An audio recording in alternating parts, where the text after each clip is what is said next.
Watching it anyways. It's only 30 seconds long.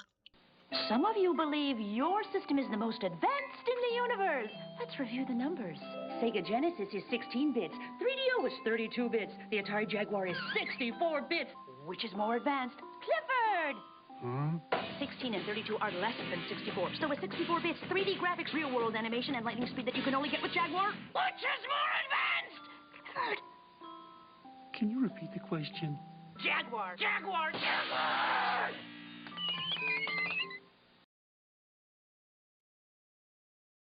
Get it? No. So yeah, that's that was the main commercial, and frankly, that commercial was full of shit.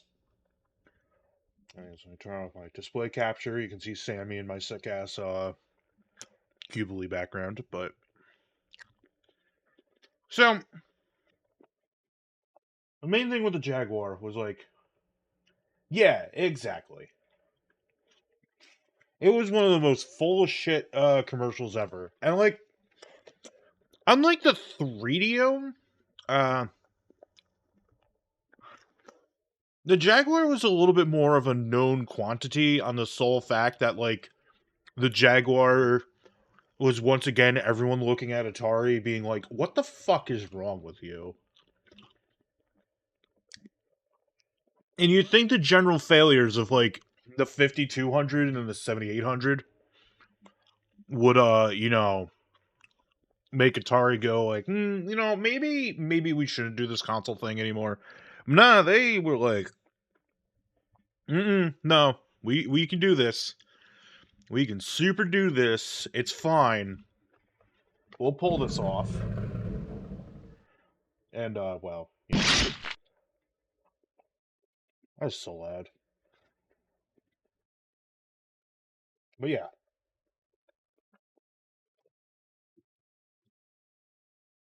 Give me one moment. Let me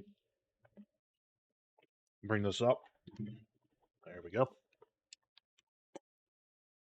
I'm gonna be real mad if it, there we go. So, funnily enough, though, the emulator that was used in Atari 50 essentially got released to the public. Because Big P here is what they used in Atari 50. Because there are some Jaguar games in Atari 50. Which I need to keep exploring through Atari 50 and looking at more of it. But, Anyways, what you're seeing here is pretty much the entire... I think I'm missing one game.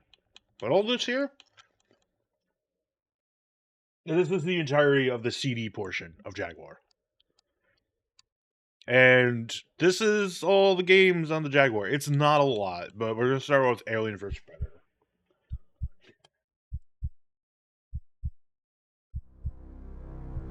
Credit where credit's due, this was like the game I used to make sure everything was working.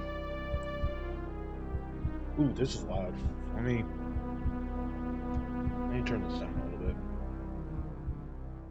It's fine for me, but it's like looking at my mixers, it's like it's pretty loud. So, here we got Alien vs. Predator, and this is probably like one of the better games on the console when I was like testing it, and I remember hearing that this like version of Alien vs. Predator is like pretty alright. Now, real quick, I'm gonna bring up the controller overlay.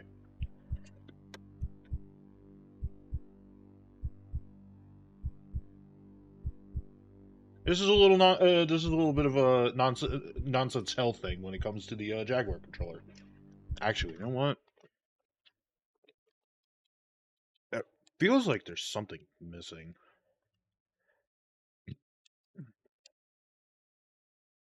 Oh no, it's fine. It's there.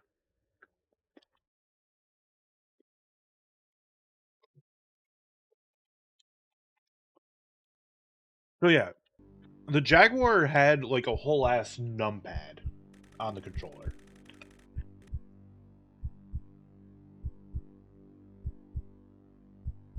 Coon enemy with claw, tail, claw. Sounds good.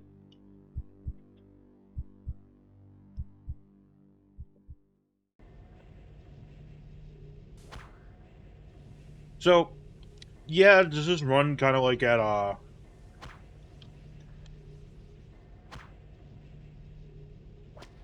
strictly okay frame rates? Yes. Also, I don't know why the game... Oh, well, he's dead. I also don't know why this game's, like, concerned about, like, closing the airlock when it's like, I'm an alien. I don't need air, dude.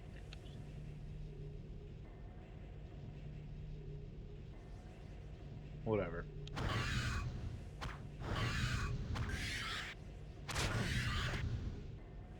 It's supposed to... The other problem, though, playing with the alien is, like, they, like, get on your ass very quickly because the Marines have guns.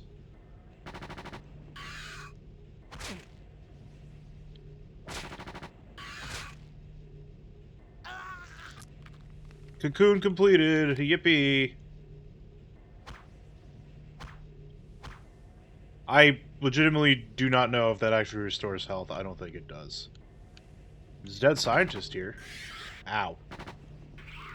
Well, game over. I already got killed.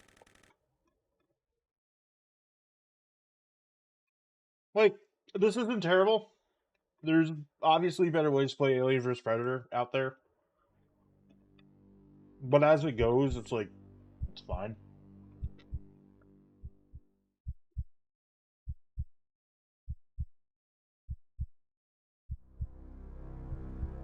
Now let's play as someone else.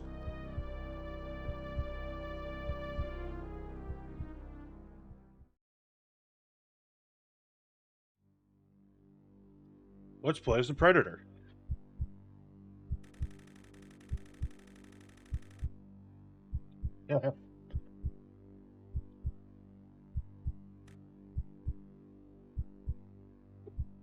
Lose points by killing without honor.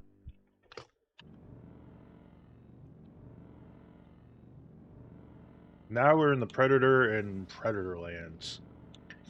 This HUD is real bad. I'm not going to lie here. Like, I can barely make out anything.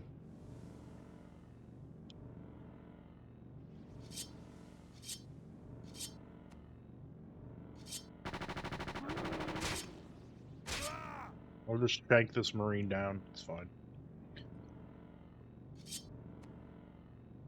I've no clue how to access my other weapons, because, like, bit hard to assign numpad. Oh, that's how I... Oh, God, like, having the cloak up is just even worse. That's just eye-searing.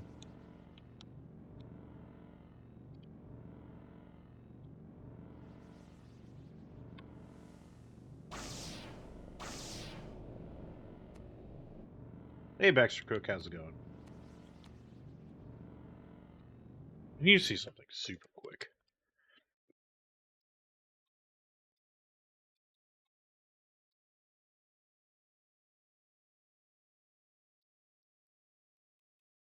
Okay, yeah, so...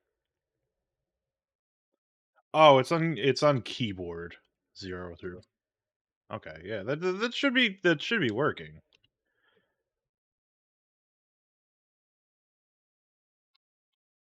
Oh, okay. Num is completely different, so alright.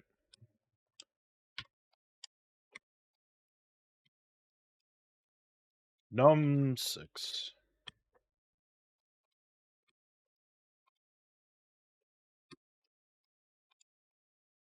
Also, there's an asterisk and a pound key.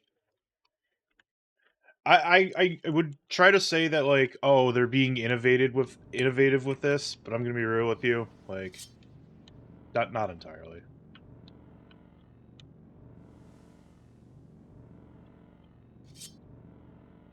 Yeah, I'm just predatoring around. Oh, don't feed the deacon. Jeez, that's not good for him. As you know, meandering around. And, like, there's no real like, as far as it goes, like, the frame rate bad, but it's like, it's competent, like, in the grand scheme of things. Well, I knifed that guy. I don't know how to get, like, my ranged weapons. It's, you know, the things are there, but it's kind of like, well, even though there's, like, number correspondent, it, like, oh, you can barely see anything in, like, cloak mode. There's a dead scientist. I collected a med kit. Yippee.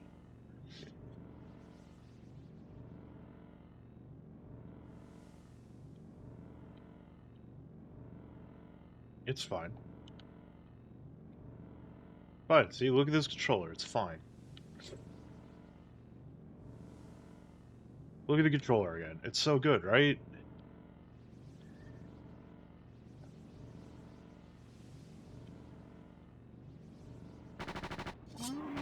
Ow.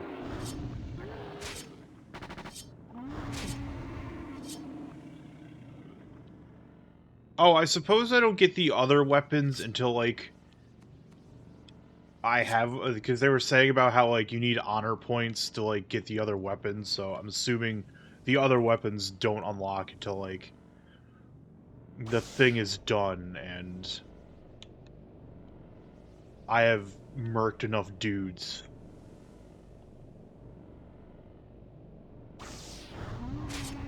Also, I like how that Marine just instantly knows I was there when I decloaked. He's kind of like, oh, okay.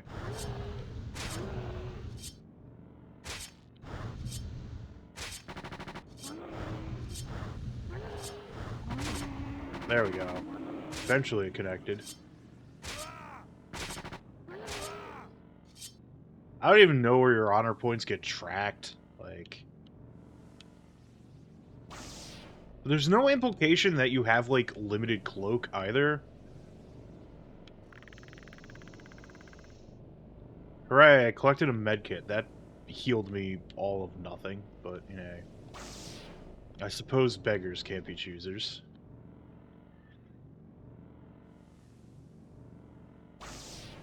So, going at, like, why this, why the commercial I showed was kind of just false advertising in a way.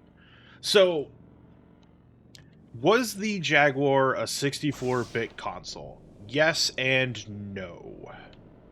Now, ignoring the technical specs of the Jaguar for a moment, like, Atari was, like, really banking on, like, thinking bits meant something in general. When you really kind of, like, get down and think about it, they really didn't. It was just, like, some kind of thing that was, like, latched onto to, like, quantify power, essentially. But, like, when the head-to-head of the 16-bit era was, like, Nintendo and Sega, bits didn't mean anything. Like, it just didn't. It was just, like I said, bits as a whole were just a quantifying measurement of just... Yeah, exactly. By technicality, your PS5 is a 64-bit console. Like, all bits meant was like, hey, how good is the processor? So, yeah, but it's like, Atari just wanted to fucking latch onto that and be like, ah, no, bits are the future, ah! So it's like, cool, you're touting that you're, I think that 5 and that bar under whatever that predator-looking object is there. I am lost, by the way, like... Horrible, samey hallways, kind of hard to deal with. So, yeah, since like trying to sell your console, especially when like the 3DO was out, and while the 3DO was expensive as hell, you know, the 3DO was using CDs compared to the Jaguar using carts. And, like, you can't be like, oh, we have the most powerful 64-bit system up there, and, like, you're still using cartridges, because, like, the fucking 32X existed, and, look how miserable the 32X was, like, sorry, the physical game space limitation still applies, even if your console is so-called 64-bit, and, like, look at Nintendo, look at the 64. That was actually a 64-bit console, but, like, they put everything on cartridges, which, you know, you do a side-by-side on cartridges and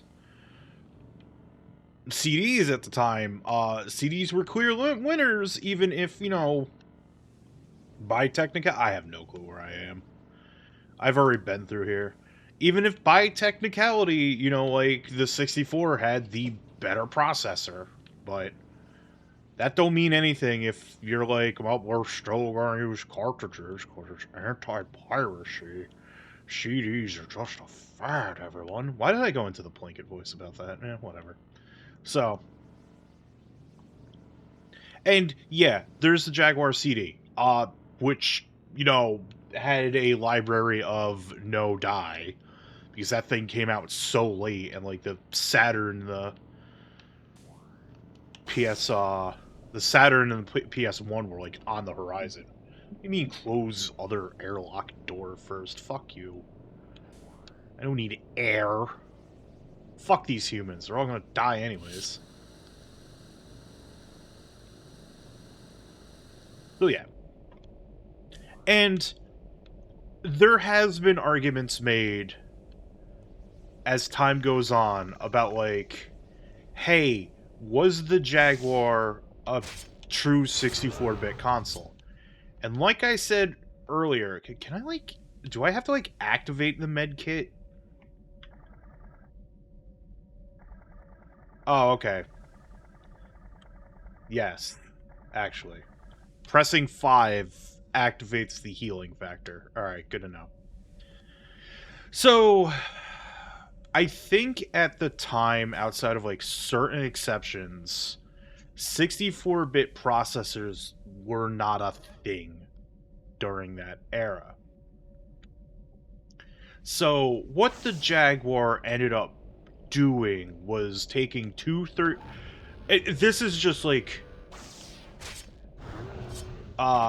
simplifying what exactly they did, but essentially what they did was, like, they took two 32-bit processors and stapled them together.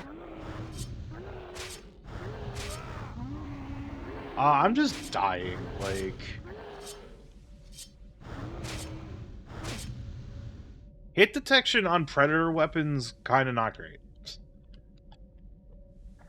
But it's fine, I have healing.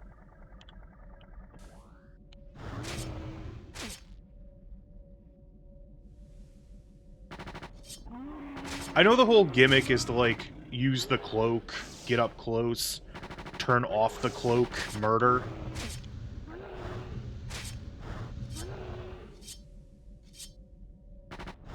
Like, I should be hitting the guy, but, like, the hitbox seems to only be on, like... It's strange. Like, this game gives you the illusion of competency, when it's like, you could just go play PC Alien vs. Predator, have a better time with it. I also really do like the more modern Alien vs. Predator that came out for, like, PC and 6th gen consoles. Yeah, exactly. Also, hello, Honey Moocher Raider. I hope you're doing well today. But yeah, exactly. It's like Atari just made a fake-ass console and just assumed if we tout imaginary numbers, everyone's gonna be okay with it. But yeah, like, the processor of Jaguar was just, like, two 32-bit processors, like, bridged together. And a lot of people, there has been arguments of, like, well, that does not make the... I'm doing pretty good. It's like, and that does throw out arguments of, like, well, that technically doesn't make this a 32-bit console. Some people are 64-bit console. Other people are like, no, it totally does. But like I was saying earlier, like, no matter what it looked like, on paper, it's like, no, despite what you're doing, it's still not any more impressive than the fare at the time. And, like, as the commercial said when I played it at the beginning of the stream, they were comparing up against the 3DO, and it's, you know, like I said, that's a CD-based system. Granted, you know, games on the 3DO probably ran as well as, like, cartridge Jaguar games, but, you know, in the grand scheme of things. So, and, like, needless to say, like, when I was showing off, like, game over, rip GG's. Alright, let's play the Marine, and then we'll go on to the, next game. Which is Atari Kart. Oh boy. But, so yeah, at the time, it's just like, why would you buy a Jaguar? Like, anyone who knew well enough was probably like, Atari succeeded once. And then in between, you know, the 2600 and yes, they failed multiple times.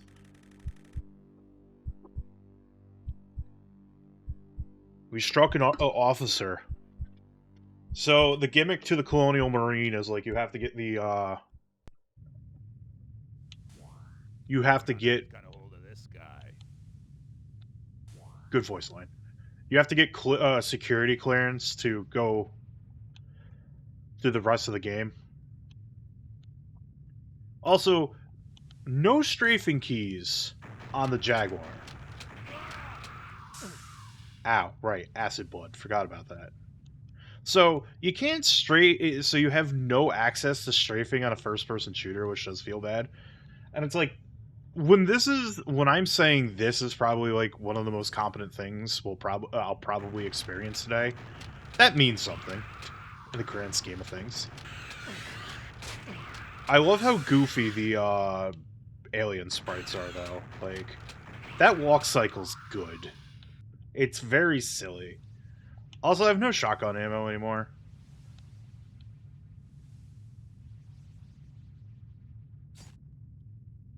Well, I got pulse rifle rounds, but I don't have a pulse rifle, so, you know. Oh, I did have a shotgun round. Teehee. I also like that, like, stabbing sound effect when I, like, pick up a item. It's like, I picked up ammo. Ow! It stabbed me. Why would the ammo stab me like this? Ammo, I've been betrayed. But, yeah. So, like I said, and the purpose of the explorations are mostly to look at official software on the consoles. Like I said, when I was going through getting everything put together to do the exploration, I noticed there's a lot of homebrew for the Jaguar. I feel like that's just kind of like how Atari consoles ended up, like, the true legacy of the Atari console was like, people are just kind of like, you know what, this thing sucked during the era. Well, let's just turn this into like a super cool homebrew style thing. So maybe one day in the future I'll just check out, you know, Jaguar homebrew, since that seems to be most of the library nowadays. But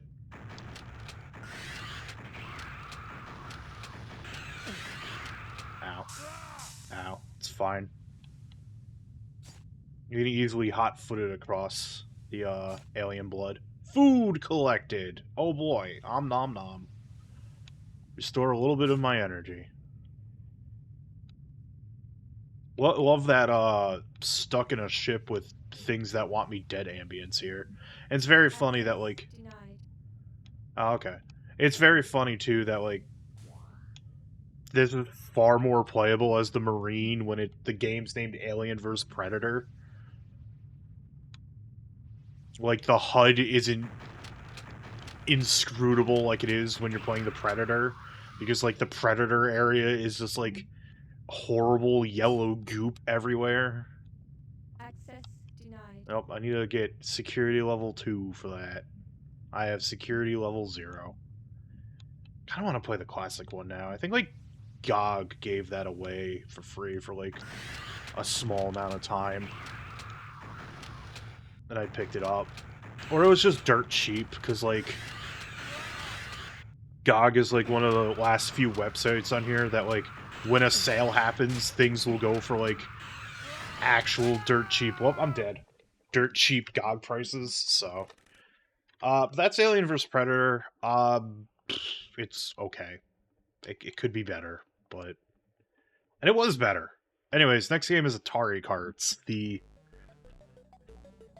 I suppose killer app of the console. I mean, it's at a point where like this is like one of the most mode, hill, and flat.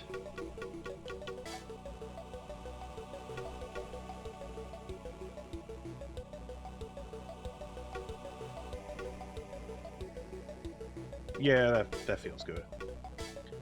Also, I hope for the small... So anyways, we got wonderful characters such as Regis the Chicken, Scully the Skull,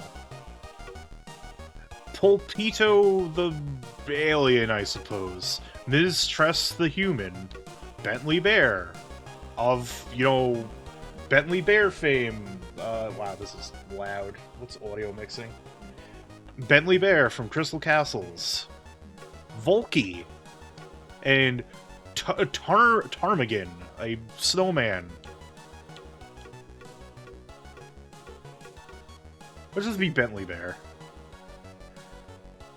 Beauregard's Cop, like, oh, this font is terrible, but like, this was pretty killer appy when you get down to brass tacks, because like this game goes for like a few $100 loose. But Atari Kart is just it's Mario Kart.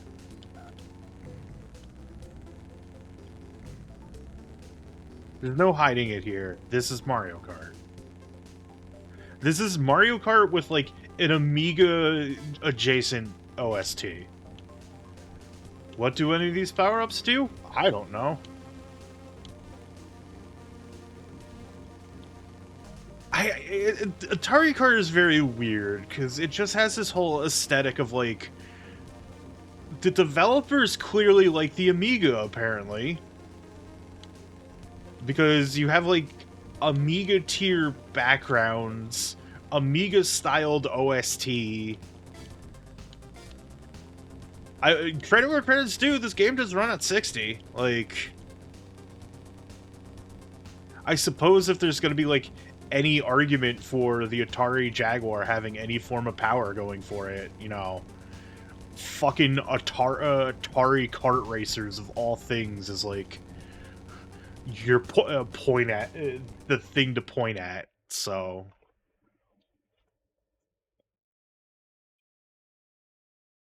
but like I said, when Atari kart is your fucking gold standard on your console, something may have gone wrong.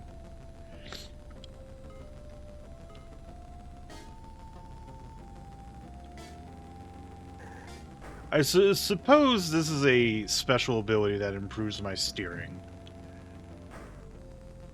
Crunk.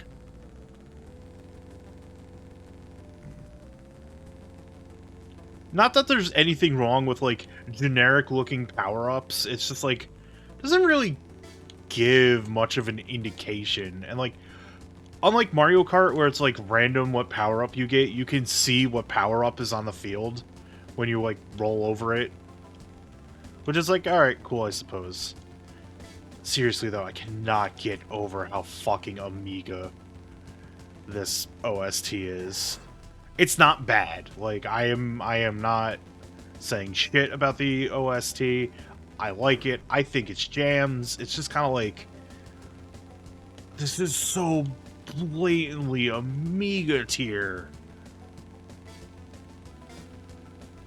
You figure, you know, you have your identity as, like, the super cool, badass console that is 64 bits, and it's like, we're Amiga. We're just the Amiga.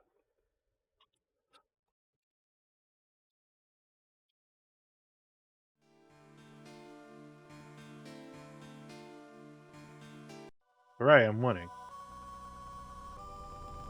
And like I said, this is in Atari 50. Like, it's a first-party Atari game for the Jaguar, and because Atari 50 is, you know, a whole just love letter to the history of Atari up until they got out of the console market. I suppose if you're gonna pick any game to put on your collection, it's that one.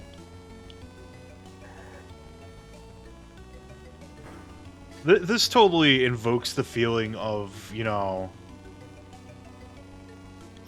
driving on a roll dirt road. I'm not sure what the term I want to use here is. The scrolling? Like, the bobbing of the track is, like, weird, but it is fluid. And, like, the tracks are kind of, like, whatever. I assume they're not, like, very, like, cluttered with scenery, so that way there the frame rate could stay at a consistent 60. But it's like, this is very competent. There's a video game here, and it's fine. Like, I'm not gonna drop... If I was someone with both a SNES and a Jaguar, I'm not dropping Super Mario Kart for this, but...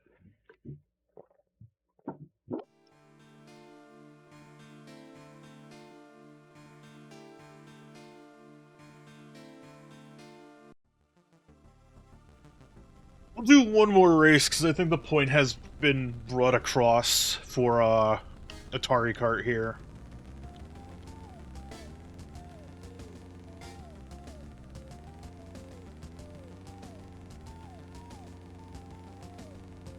Like, hey...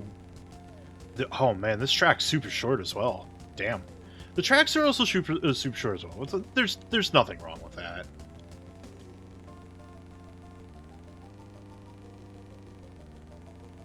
There's nothing wrong with making your kart racing video game, you know, short but sweet in the grand scheme of things. Sometimes you just don't want to overstay the welcome. And that is A-okay. I'm never gonna get over the soundtrack, though. Like... Hot Amiga jams on the Atari Jaguar. Boink.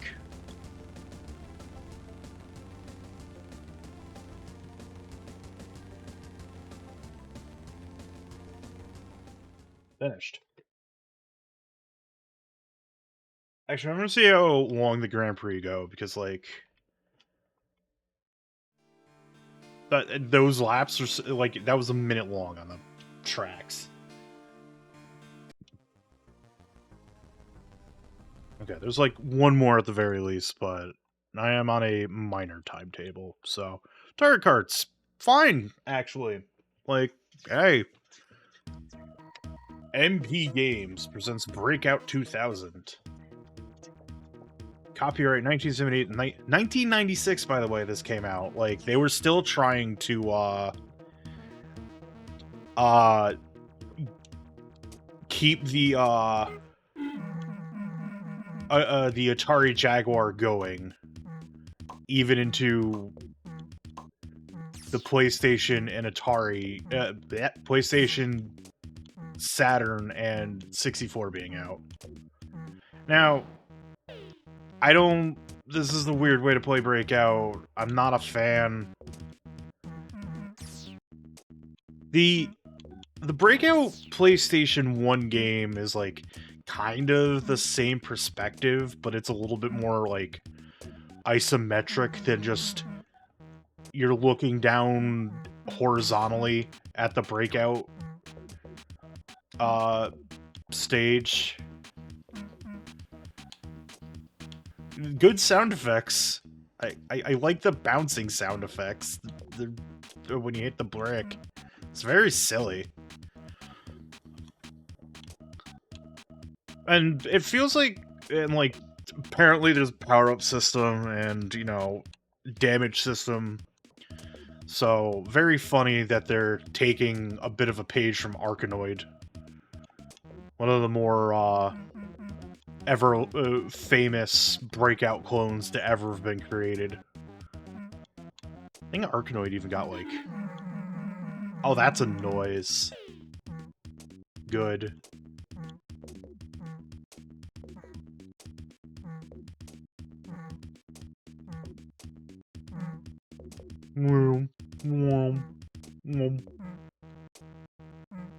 These are some jams as well.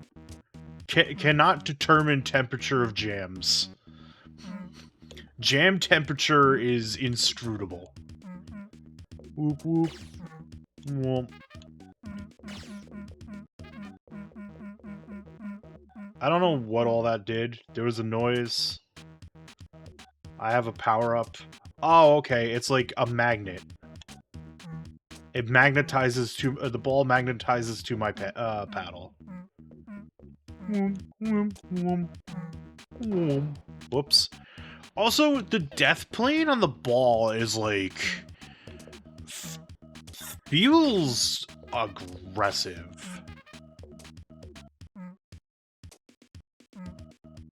Also, apparently grabbing those 2 power-ups gave me nothing. Apparently you just need to get 2 of the same power-ups in a row. Oh my god, what are these jams? Oh.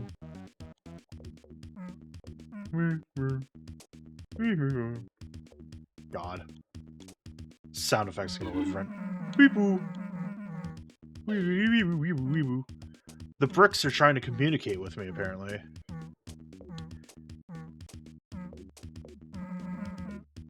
Yeah, that death play, like, because of the perspective, it looks like I should be able to at least save the ball. Like, it should be going beyond the paddle instead of, like, at the same plane as the paddle before it explodes. Yeah, game over. That's Breakout 2000. That doesn't feel good. Oh, sick! Telegames is here, showing off the power of the 64-bit Jaguar with its stars.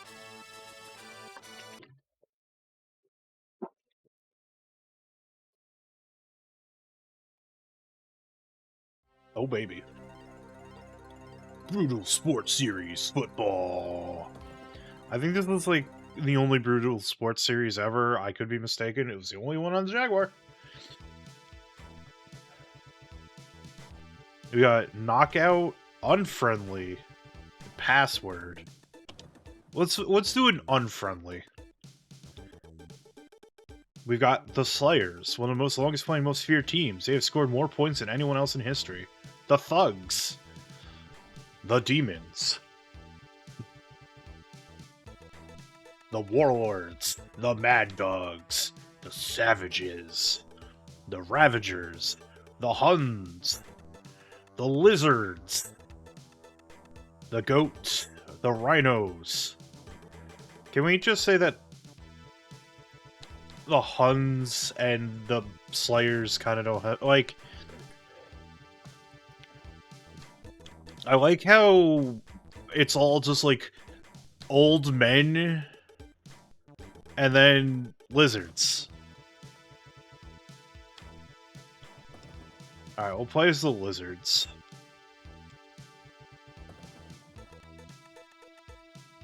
Single match. The Lizards versus the Mad Dogs.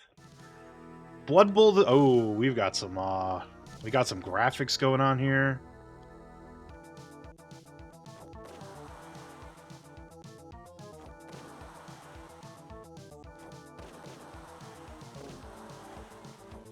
I'm being murdered. They scored on me. There's a lot going on here.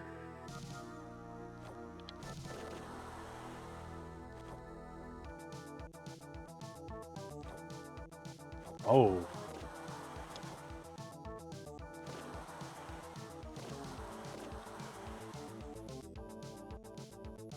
No, it's okay. Oh no, I landed on a snail.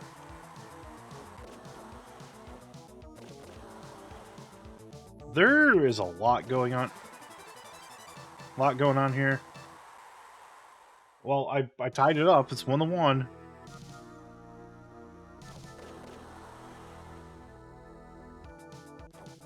These are mysterious jams.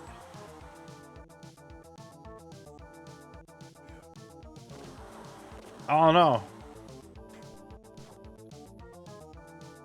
It's okay, I've got a sword.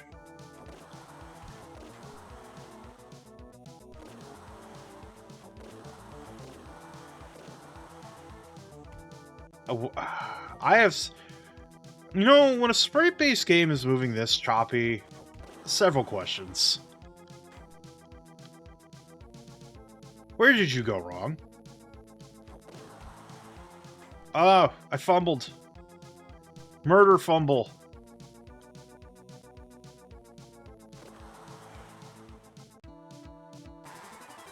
Damn.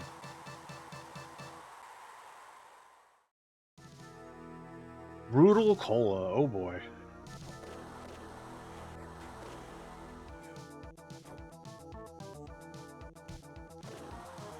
Oh no.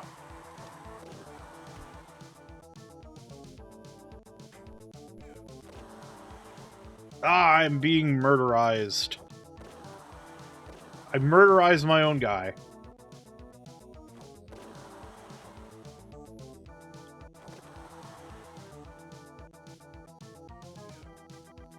This is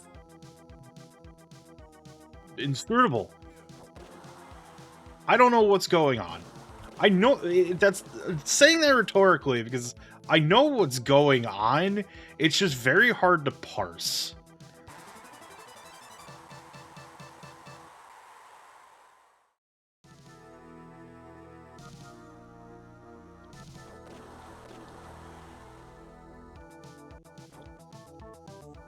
So, if you're close enough to the opposing team member, your tackle becomes a punch.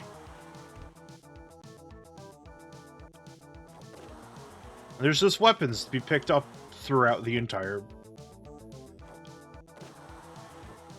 Oh, one of my guys just breathed fire on the other guy. How about that?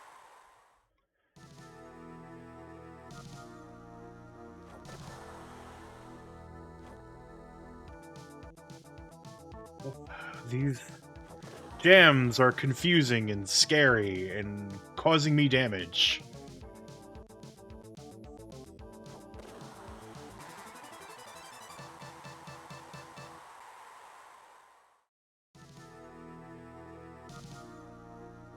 I appreciate that this is a sports game of the era that does have, like, the auto-swapping depending on proximity of the ball. That's always nice to have.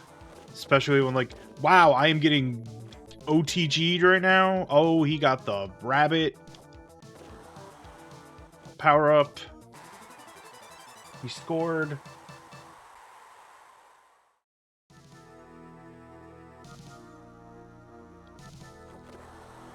I got stabbed in my face.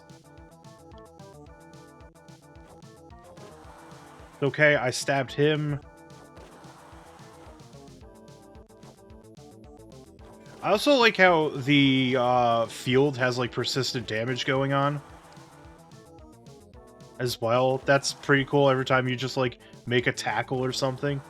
That rapid switching throws me off a little bit, because it's like, oh, okay. I'm trying to go for, like, the tackle to save my ball, and then the game's like, no, not actually.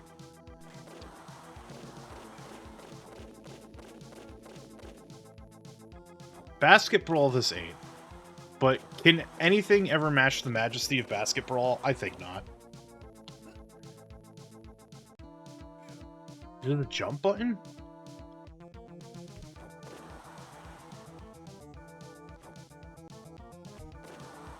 Apparently, there's a jump button. I don't know how it works, but it's there.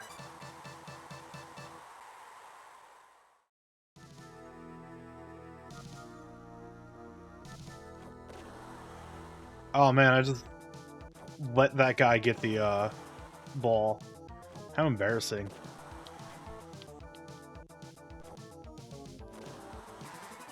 Got it. I haven't tied it up, though, but... Oh no, my guy's knocked out. It's okay, I've got a shield now.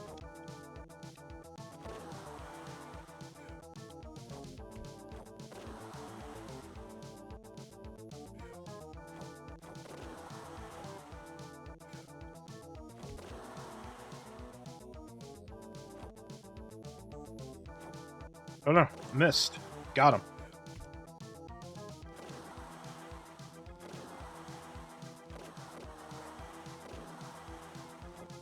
Oh, there's so much going on. Or can only, like, certain... No, I can still tackle.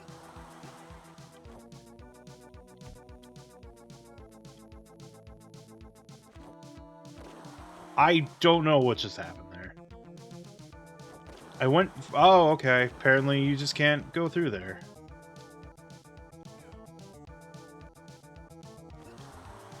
Oh, I'm dead. I have lost my head. That player is decapitated.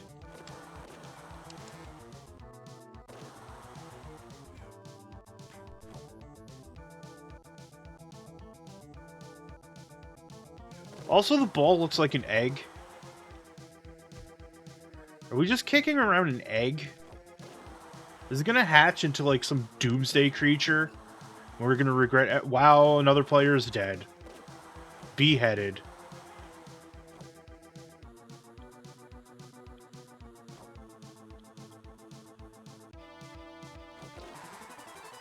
Shoot and pass being on the same button feels a little weird. Especially when... They're not even cleaning up the corpses. Jesus. Well, that guy's dead. Brutal sports indeed. Shit, he intercepted.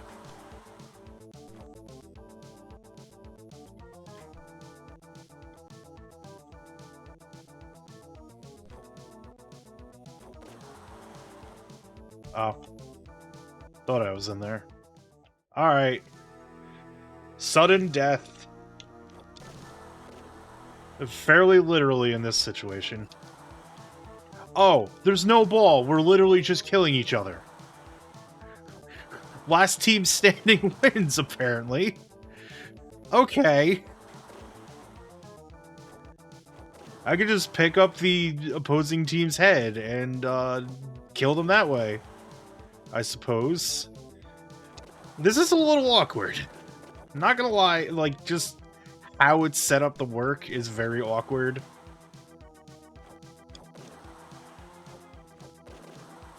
I have no clue how to OTG as player 1. It's okay, I have a sword. Yo, stop OTGing my dude. Fuck you. Where the hell am I? We did it! We murdered the entire other team. Well, there's like one guy alive. He's left alive to tell the tale about how literally all of his friends are fucking dead.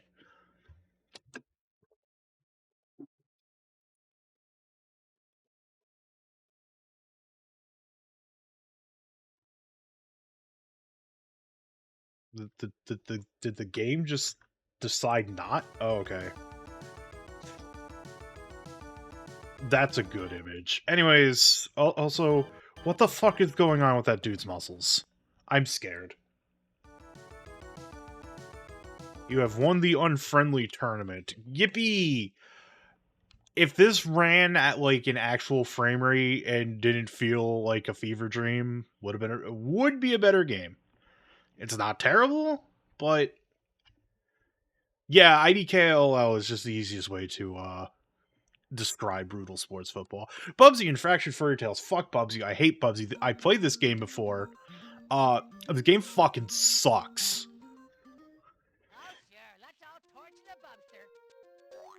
We've got weird fucking ethereal sounds. Bubsy controls like he's made of Crisco. The camera fucking hates you.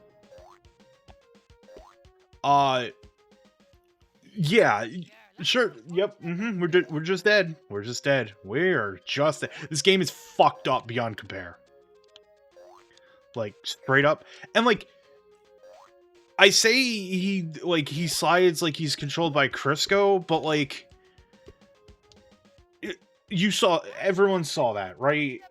Like I was magnetized to like a point on the thing. Everything has like a lot of stuff on here has a weird slope to it.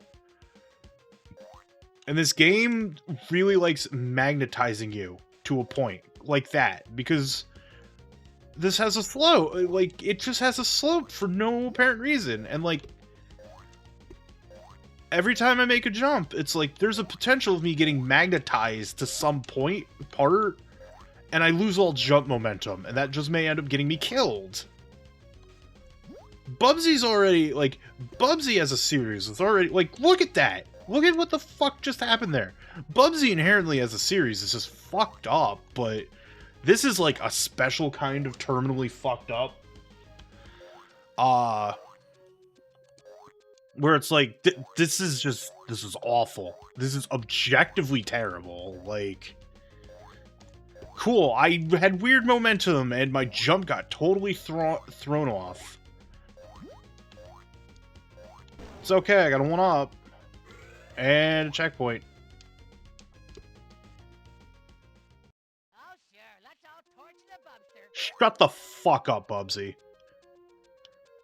You do have a stop your run button. Because they knew. Hellish nightmare video game.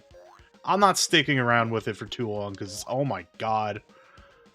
Any form of playing Bubsy in any, just for a few seconds, it's just toxic levels of Bubsy. What could possibly go wrong indeed? So much. So fucking much. Yep. Killed by the weird twin British children, because fuck you.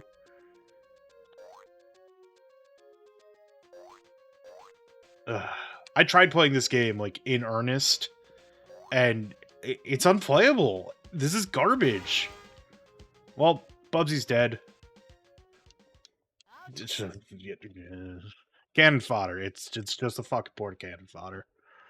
I think cannon fodder's a fun little game. We'll just see how good this port is.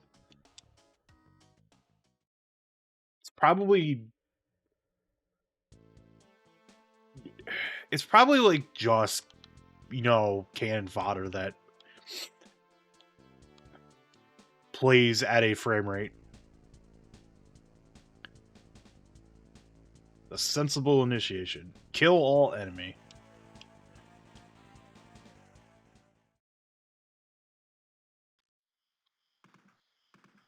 Yep, it's cannon fodder. Oh boy, it's cannon fodder. Like I said, I actually do like this game. Good old Jules and Jops out here killing the enemy. Mission complete. We did it. I feel like if you're going to play any version of cannon fodder out there, you just play the PC version. I like it how, though, it has the models and everything from the 3DO port just on there. But because this is the cartridge-based thing, we could not have the bridge over the River Pie. With 3 soldiers, you must kill all enemy. But yeah, since this is the cartridge and not a CD, well, you know, can't have those funny little animations, now can we? Yep, it's cannon fodder. Like, I feel like you have to try really hard to fuck up cannon fodder.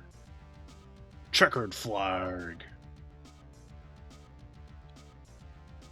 Let's race an F1 racer. It probably runs better than fucking VR racing. Are my tires dry or wet? Track the hole. Let's race on the hole. Yo, we got voices, though. Let's go.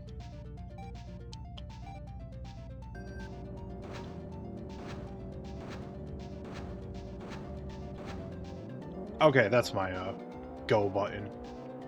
Well, can at least say it runs better than virtual racing on the Sega Genesis. Impressive that it's running at this much of a frame rate when they're going with like the polygonal look right now. But like, this is just more strange Amiga tier jams going on in a Formula One racing game that it's fine.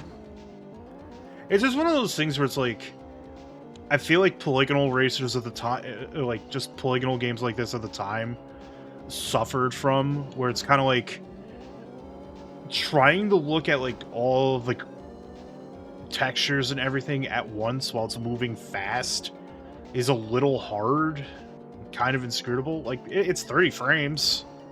Hey, you're doing good by keeping a consistent 30 frames while using these kind of graphics. Like I said, the other games you tried, like Virtual Racer is the one that comes to mind on Sega Genesis. That game had a frame rate of no.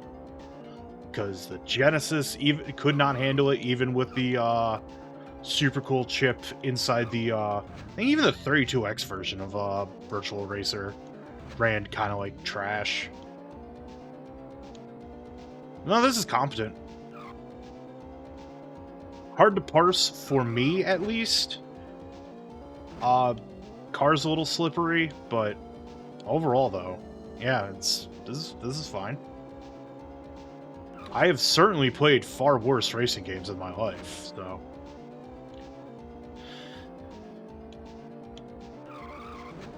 Whoops. I love digitized engine noises. There's like weird tilting of the screen we could do without. I suppose it works. It just feels really strange.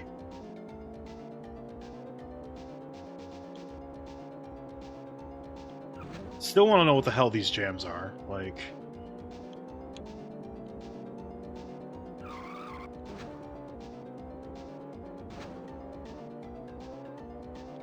I'm in first, despite like driving like an idiot.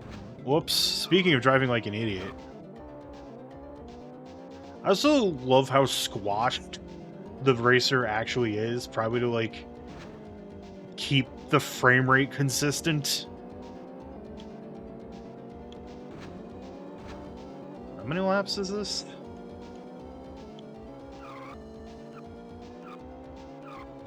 Oh god, slippery. Everything's slippery. I'm going too fast. Ah! Jerk.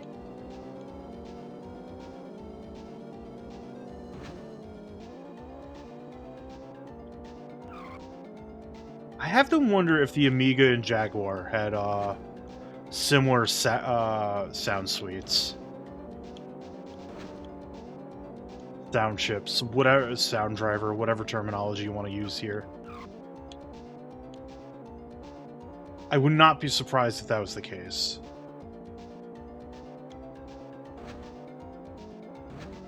I did a flip.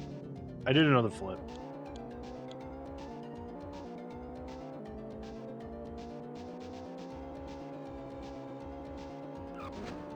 Whoops.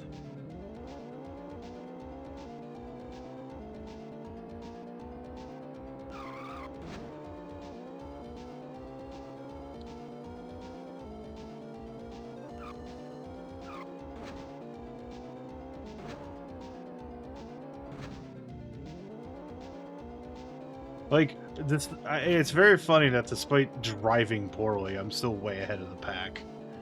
Like, decent, like, first place is just like Knob Fam.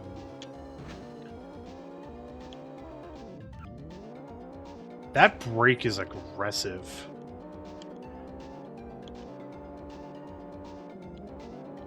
Oh, okay, there's a button that allows me to just maintain my speed.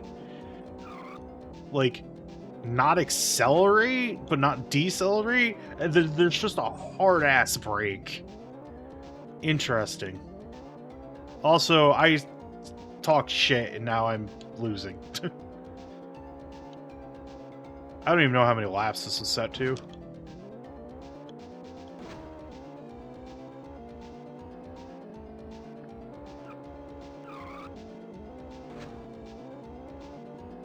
Yeah, 3D printed car indeed. Hello, Mooware. I hope you're doing well today. Look at me doing a flip. This entire track is 3D printed.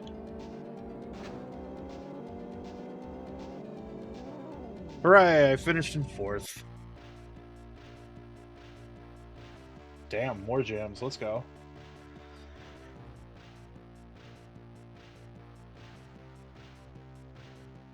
Yeah, it is so short from the side. Alright, well that's checkered flag. It's competent. It's not anything that's gonna make me like drop everything else forever and go play it, but let's go club driving, shall we? That itty bitty title off in the horizon. World, Jerome's pad. Collect the power balls. Okay. Oh, I'm a tiny little car. Okay. Is this just fucking race driving, but I'm an itty bitty little car? Like Hot Wheel? Oh! This is true car exploration going on right now.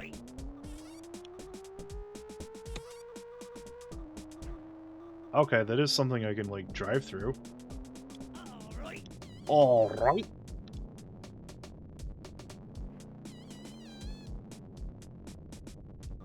This is not bad. Like, it's strange. Like, I go fast and, like, all of a sudden I'm, like, bobbing around, and there was that point of, like, I was trying to drive and get on that ramp, and I just, like, turbo flipped.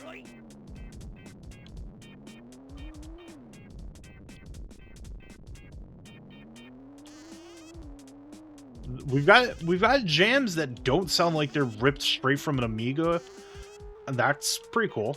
I'm not gonna lie.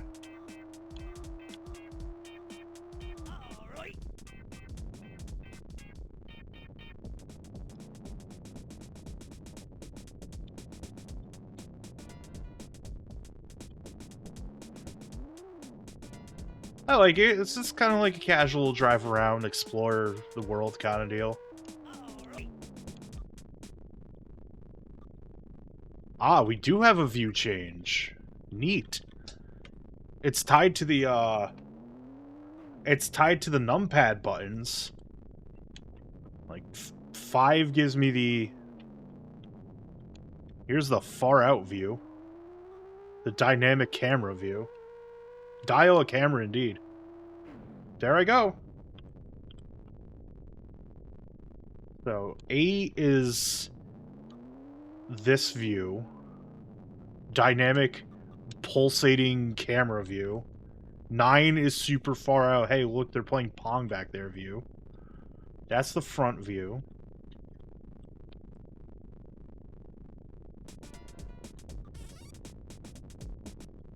Oh, 0 is the mute button. Okay. Oh, we have radio controls too. Neat.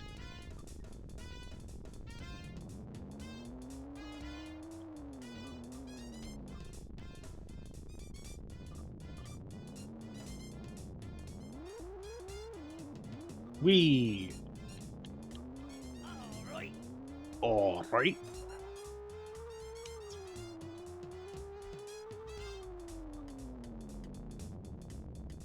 This is really reminding me of the, one Twisted Metal stage from 4, where it's inside the bedroom. Now, this one just utterly predates Twisted Metal 4, so... If anything, Twisted Metal 4 copied off of, club driving here.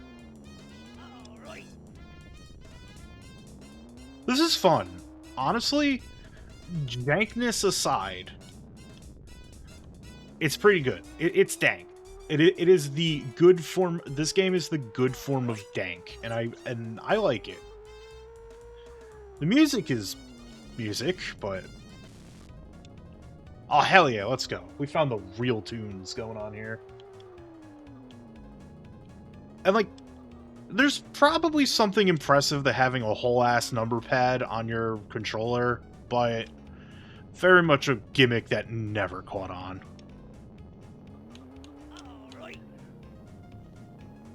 I like this voice, just telling me all right, and like like what seems to be a Scottish accent of sorts. Woo! Game over. Rank. Slowpoke. That's unfortunate. Ack.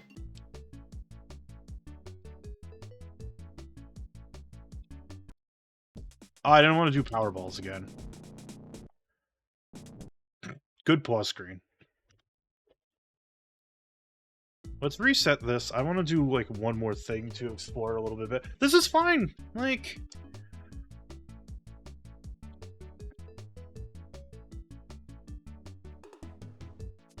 One player collect.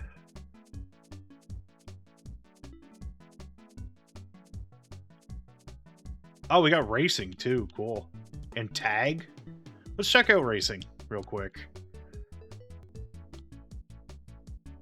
Let's go to Velocity Park and start the game.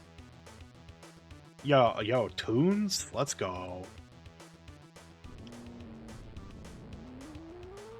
We're racing on a Hot Wheels track. Let's go.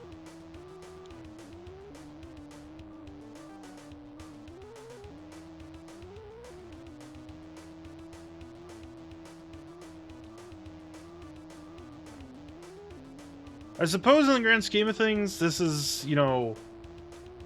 There's the city, you're almost there.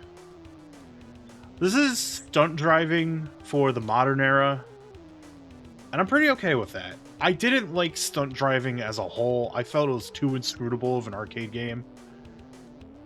Or hard driving, whatever version you want to invoke here. But yeah, this is dank. This is the good kind of dank. I like it.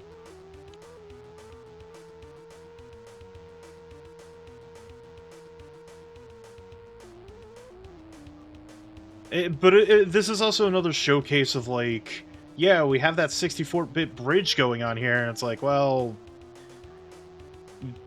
still having issues. Whee! Alright. That's fun. I like it. Club Drive Certified Banger. Hey! Oh, why are you loud? It's Cybermorph time.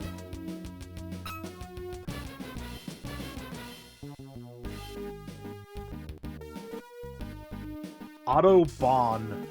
Get it? Get it? Good luck. Anyways, yeah. If you saw my schedule, this is where, and like, the AVGN memes aside, you know, this is where did you learn to fly originated from? Well done. You got a green bald lady telling me that I've done good. Good work.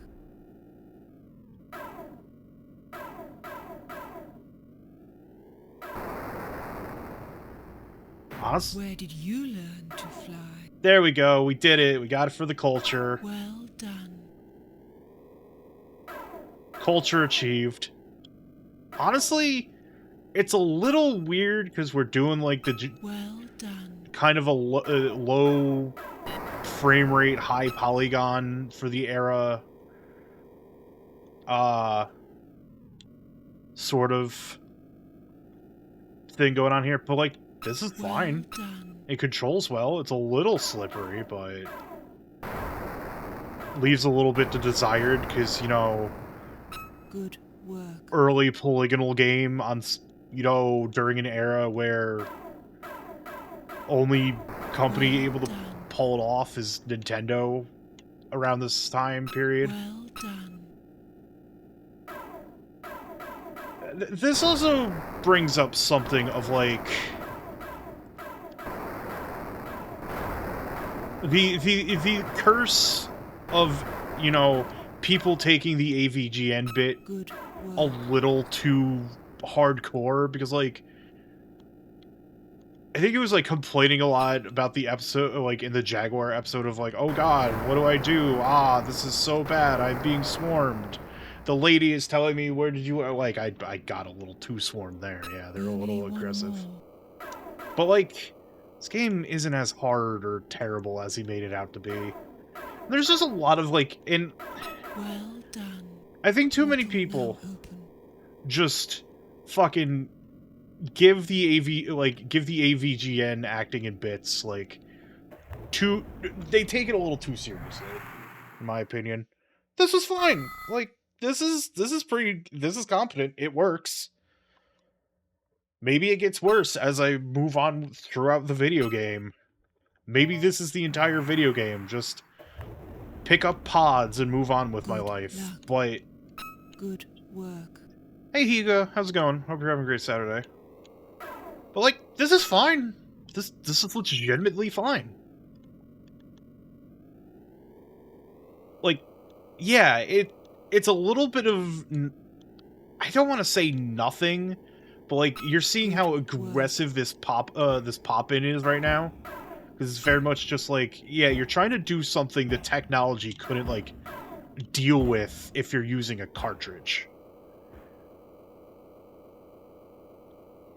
And I think that, and like, even though I'm only at like Cybermorph at this point, like, Good work. that's what feels like the critical failing of the Jaguar was, where it's like, they build this thing as like the most advanced thing on the face of the planet, but they couldn't just, Atari could not turn around and admit, nah, we're a bunch of silly liar people, and, you know, we're not going to be able to do anything like real cool with the system.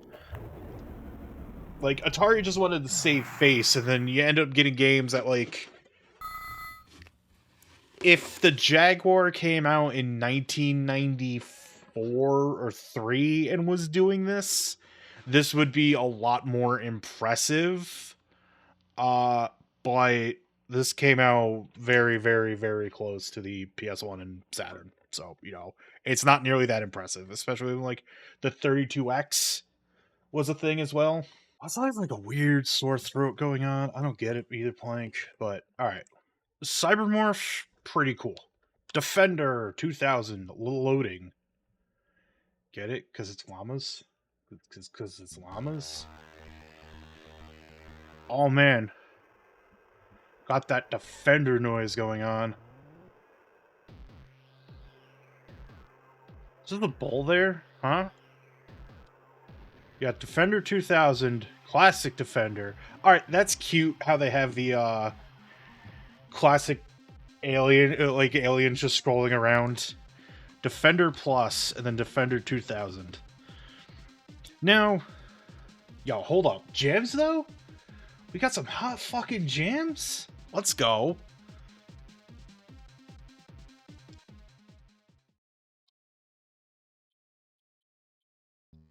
So, here we have pretty much arcade perfect. I'd argue even a little bit more enhanced. Yeah, this is like an enhanced arcade version of Defender. I know Defender well enough that I could tell that this is like not the original arcade. There's like the graphics are a little bit more different, but the way the scrolling works. Defender is a classic video game for a very, very good reason. One of the first, you know, like... Yeah, this is definitely... This cut the black when you completed a, level in original Defender. So yeah, it's an enhanced arcade version of Defender. That's cool. I like it.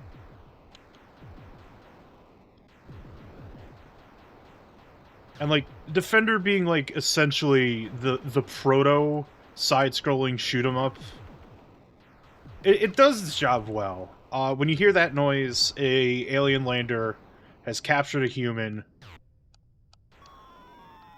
There's a scream of the human. If you don't pick up the human, they fall and explode and die. Tragic, really. Whoops, I blew up. You also have smart bombs. I'm not going to linger here, but if you lose all your humans, which you can friendly fire your own humans,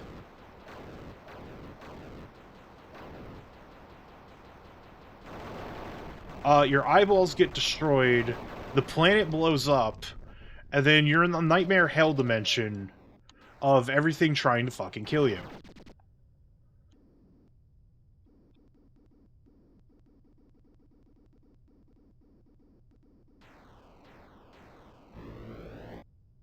So yeah, now you have the super aliens that are fused with humans that just, like, move around like that are highly aggressive. And you do this until you hit a certain wave where, like, you're on a new planet or the planet regenerates or something.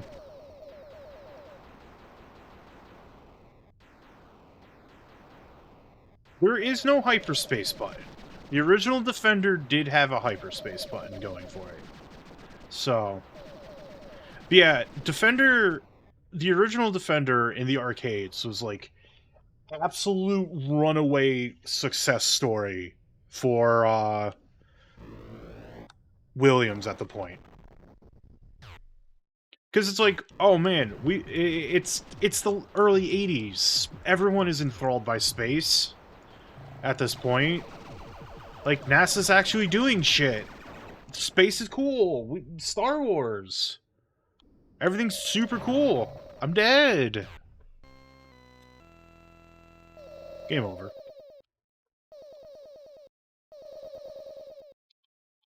A. B. C. D. E. F.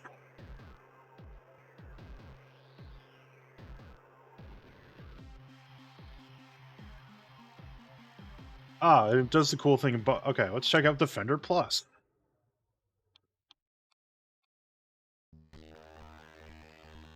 It's probably just like normal Defender, but with... Oh my god. What is going on here? I have several questions. This is just normal Defender, but with the ship from the other Defender, and the planet is on drugs. Also, those cubes are warps, kind of like how they were in Defender 2. Gamers, the planet is... The planet needs help. Oh, okay, I have cool shocking ability. Defender 2 also had, like, a special cloaking ability. You know, for what it's worth, this is a kind of a nifty way to do Defender.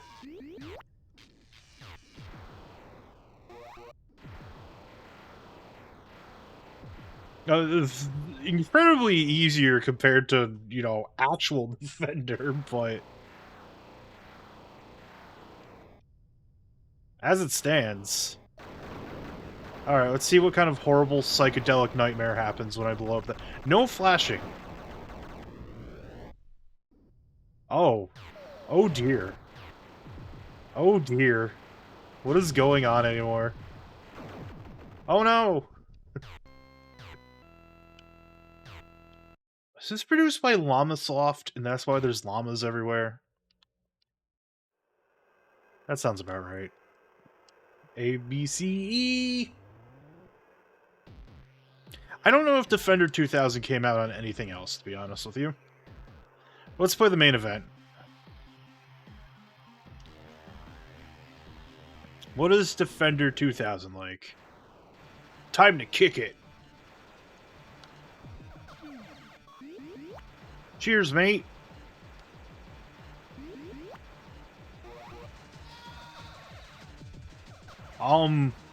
There's a lot going on here. Holy shit. This soundtrack is going incredibly hard. 2.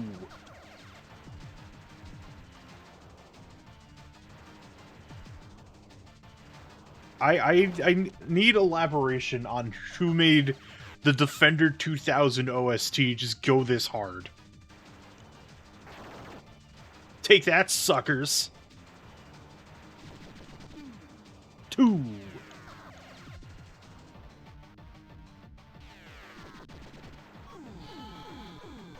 Oh no, humanoid destroyed.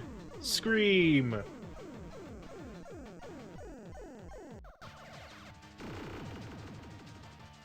These humanoids are not in distress. They just all exploded. They're not in distress. They're rocking out to this music. Let's be honest with ourselves here. They're just jamming.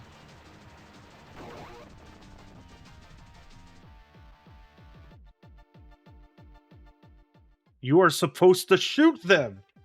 Bro. Why are you bad at video game? Shoot the enemy. Holy fuck, this rules. I'm gonna do one more run of Defender 2000 before I move on, because this is honestly sick. Out of the game, like, my only issue with this game is, like, it's fast. Like, almost uncontrollably fast. Oh no, the humanoids.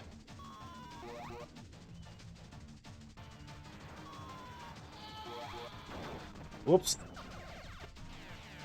I don't know, there's just a very fun presentation going on here that I kind of really enjoy. Even though I get instantly exploded.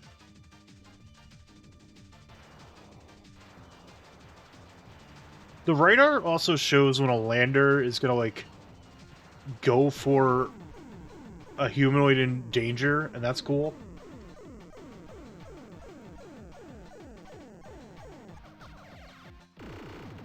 Look at them boogie. They're all dead now, but they're boogieing.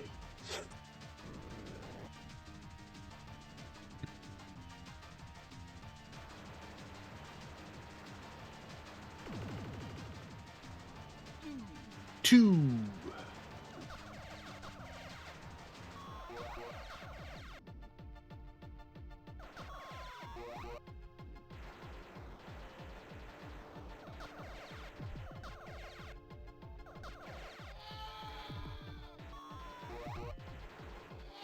Alright, I gotta see what happens when I just kill all the humanoids. Outside of the horrible screaming. I have a shield now, though.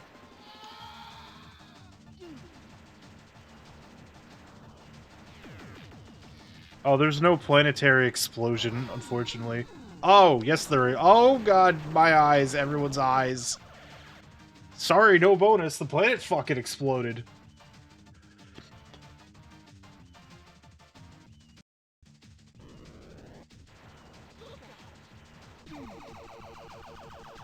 The planet's fucking gone, dude. This is a fiery husk down there.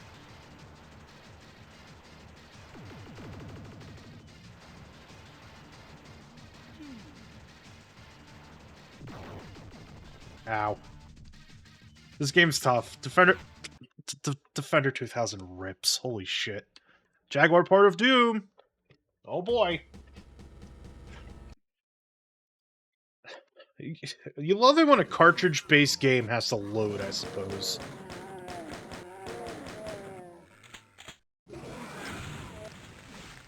Damn, this is really fast Doom.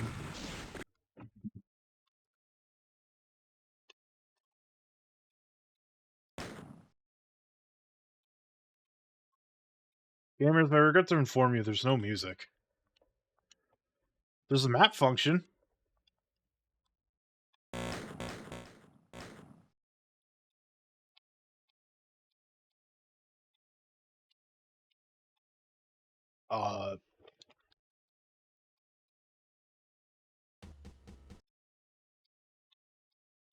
E- excuse me? This does not have... This is the version of Doom without music?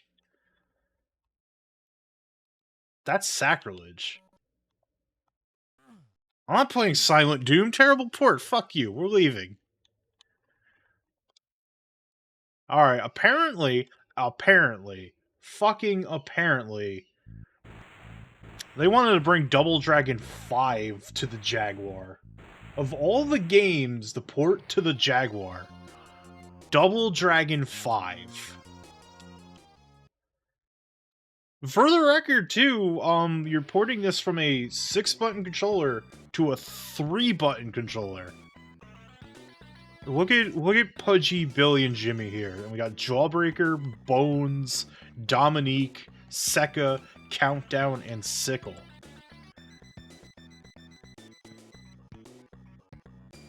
Now, for anyone unfamiliar with Double Dragon 5, Double Dragon 5 is a fighting game. Originally on the... Yo, we got loops?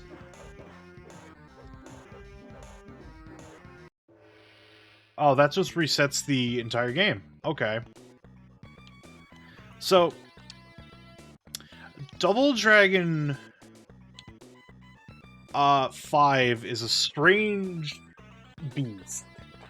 Because there was a Double Dragon cartoon. Was the Double Dragon cartoon any good? No. No, it was not. I'm just wondering if any of the numpads buttons do anything. Oh yeah, kicking is assigned to the numpad. 3, 6, and 9 are your kicks on the numpad. Let's go. So, when they made Double Dragon 5, whoever had the license at the time, I don't actually know the theme song. I've only seen a few episodes of the cartoon, and I'm just like, nah, fam. I like how there's no, like, pushback, or, well, there's pushback on block, but, like, needless to say, this game's also bad, but it's just very, very funny that Williams is like, no, wait, hold up. A port of Double Dragon 5 for the Jaguar is really what the Jaguar needs. So, Double Dragon 5 was based off the cartoon. And the cartoon was more based off of, like, NES 1, where NES 1 changed the plot around a little bit, where, because, oh, the other brother isn't here, and we can't, I don't think the NES version had simultaneous co-op. That didn't exist until Double Dragon 2. But they're like, for Double Dragon 1, I think it was like, I forget which brother it is, but it turns out, haha, no, I'm the true mastermind behind Machine Gun Willie. I'm the shadow villain. Ha ha ha, I've been evil this entire time, brother. And the cartoon was based off of that. So then it's like, alright, let's make a new Double Dragon, but let's base it off the cartoon. That was close. I almost broke a sweat. Everything is ugly. Just dossiers. Likes, milk. Dislikes, Shadow Master.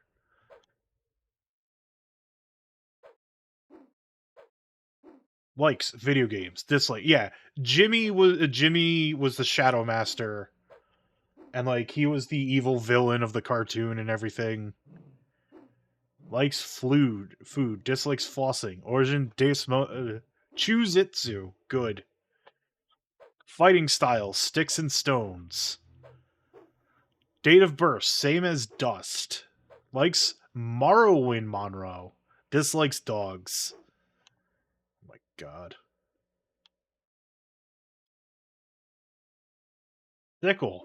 God, just styling moose. Dislikes dull knives. Sugin. Good. Fighting style. Dissin.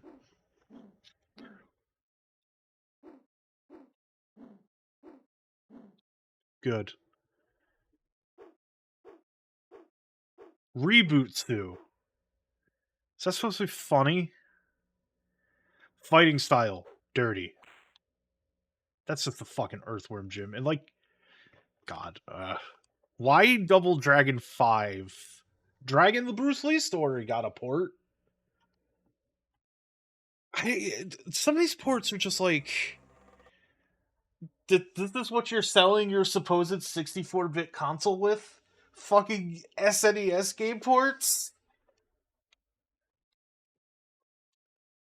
Lantern Festival 19. I've never actually played this game, so I don't know if it's good or not. Oh yeah, this is the Bruce Lee fighting game. Once again, fighting game with 3 buttons.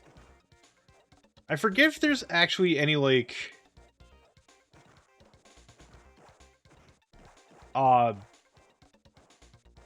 What's the word I'm looking for? Okay, we got punches on the numpad. 5, 2, and 1 on the numpad are additional attacks. Now, just so we're clear, I'm throwing up the overlay. Look where 1, 2, and 5 are located. That's real awkward.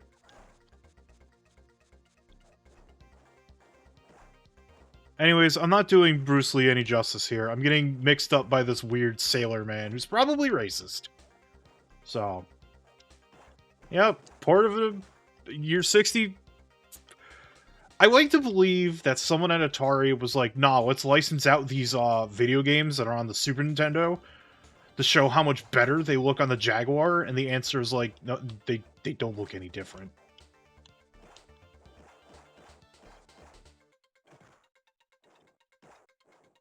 I feel like that kick should have hit.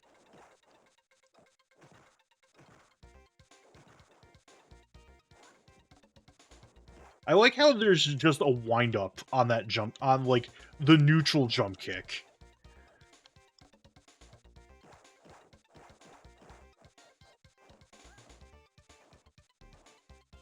Anyways, that's Dragon the Bruce Lee story. It's a port. It's a port. It's a port. Evolution Dino Dudes.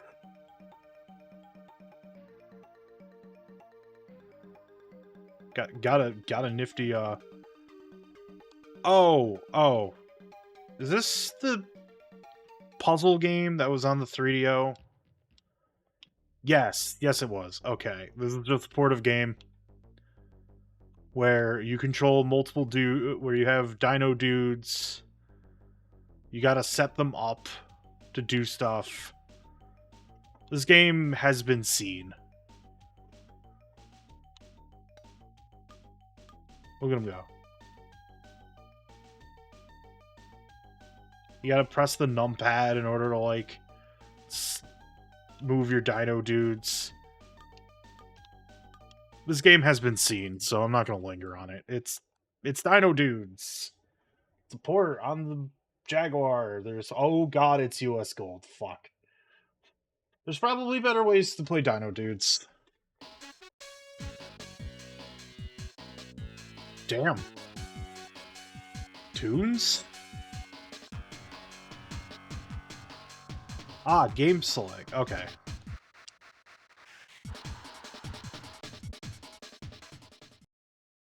It's soccer.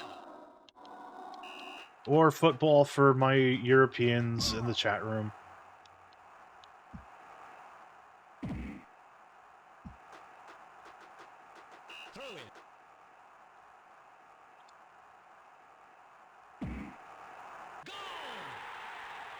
Did I try scoring on myself? Oh, those are some good-ass faces. Let's go. Bra and Ita. This runs, the graphics are fine. I feel like this might be a port, but unsure. Good crowd noises. Give it that much. But it's soccer. I feel like I'm not going to sit here and, like, judge a soccer game with absolute scrutiny. Fight for Life. This game is also a man named Pog. I have seen this game played by Dino. This game is very interesting, but I'm pretty certain there is a better version of the game out there.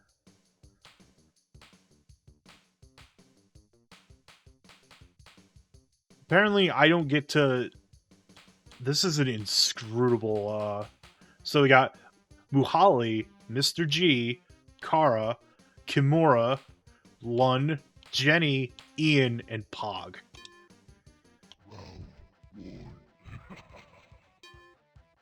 So this is like a 3D fighting game.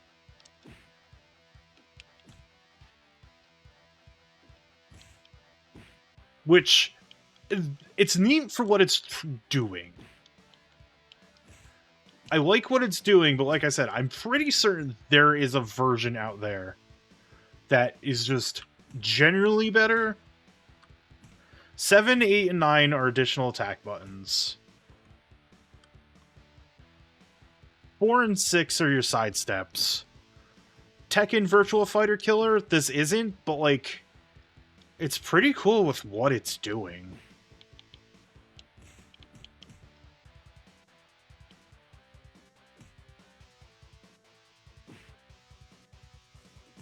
It's very strange to play a fighting game, like, on the Jaguar. Especially since it's like... Oh, okay, I don't have access to, like... I gotta, like, reach over to my numpad. Is that, like, a dedicated run button? And, like, most of, like, the good attacks are, like, on the numpad.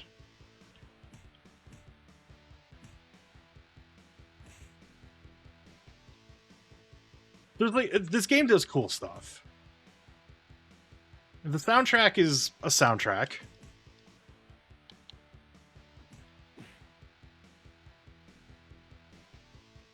There certainly jams are happening. But it does some cool stuff. I'm trying to remember. We won't spend long here, but... Thank you. Thank you! Alright. I want to see something real quick. If I get my ass passively beat, then I get my ass passively beat, but... I just want to see what console Dino played this on. Yeah, you get your free hits in, bud. I'm proud of you.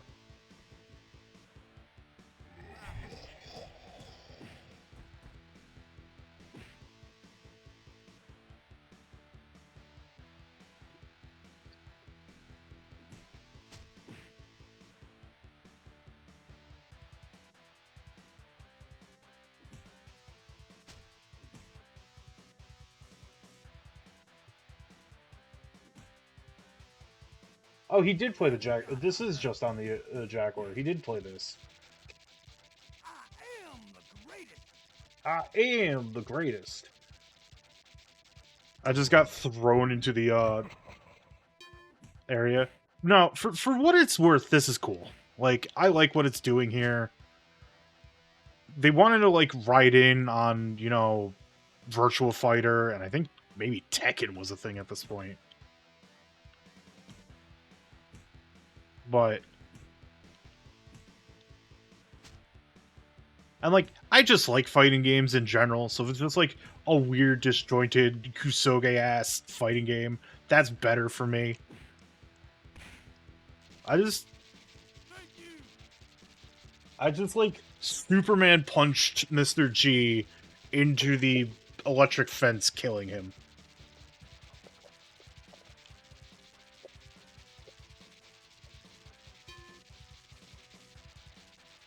Oh yeah, and you can select the moves you can do. Your password is Moink.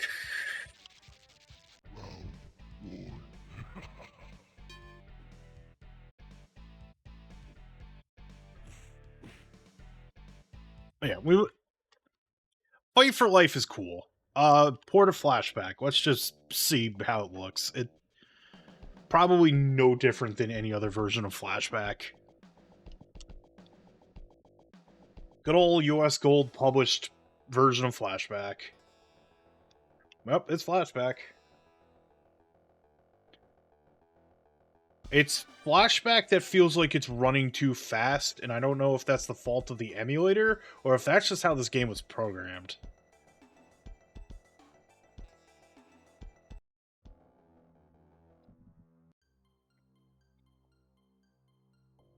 Yep, good old cinematic platformer flashback with everything intact. To be real, I'm not actually all that great at cinematic platformers. I've barely played any cinematic platformers in my life. Closest I ever got was Heart of Darkness, which, okay game. I'm gonna have to play it part of Childhood Rental Project, but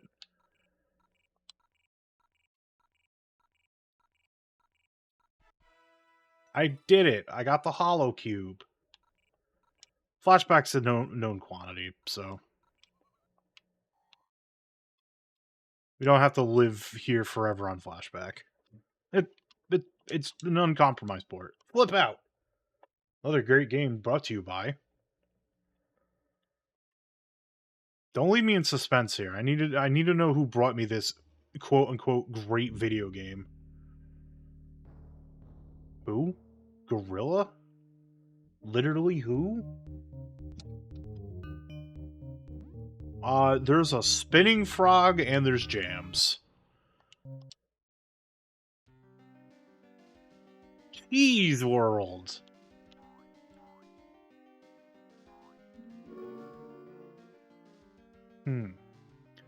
Put the green tile in the center space. Tiles flash when they are in the correct space.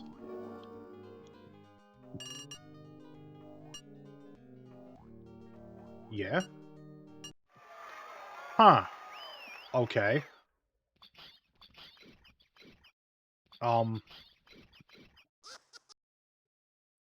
Feel like I need to not be sober for this video game.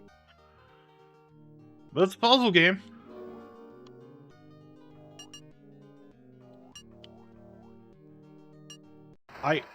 Oh, okay.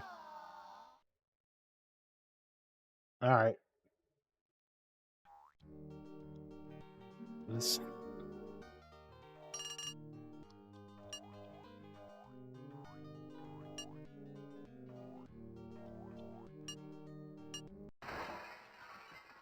Well, this is insurable.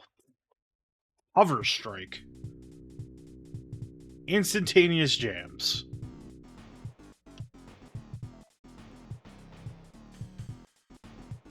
Vulcan Shootout. 2 power turbines, force engine to enter outposts to the region of a located sector. Knocked out both turbines. Defend yourself against the Terrakin floaters. Prepare to launch. Okay. Well, I have landed on this planet. I don't know what's going on. I'm immediately under attack.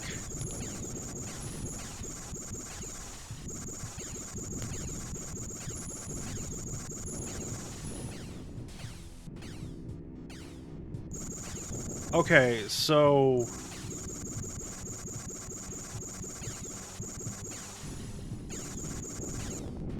Alright.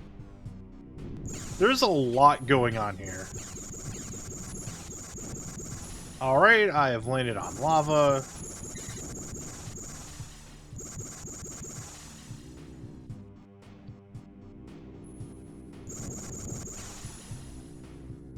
I have to hold down thrust in order to move. Otherwise, I'm just kind of like moving my crosshair around.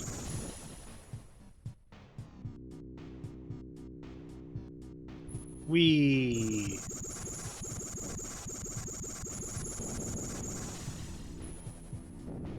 Ow.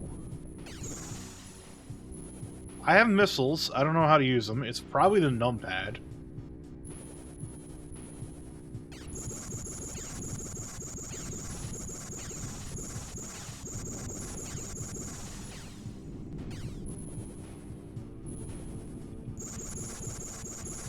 Well, there's the objective. Apparently this game does not believe in frame rates.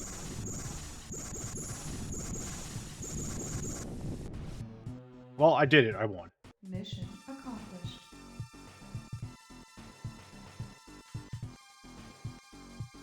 Does it give an instant replay of my mission? No, it's just a video. Alright. 4 missiles have been found in the industrial sector and they must be destroyed. Little is known about the Terrakin technology. Wisconsin's report back tells bizarre landscapes which are extremely difficult to navigate. Prepare to launch. Oh boy. Also, I like how apparently, like, as soon as I fall to the planet, I start taking damage. Missiles. Oh, those are items. Okay, noted. Target. Target. Target. I have no clue what's shooting at. Okay.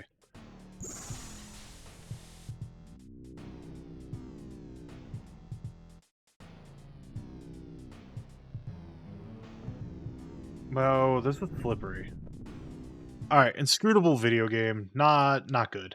Hover Strike, not good. But let's look at iWar. This looks promising.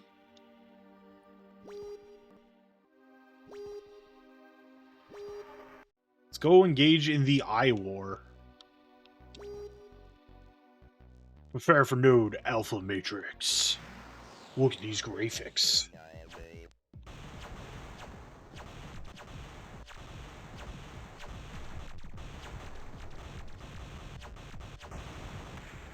Alright, controls better than Hovercraft did.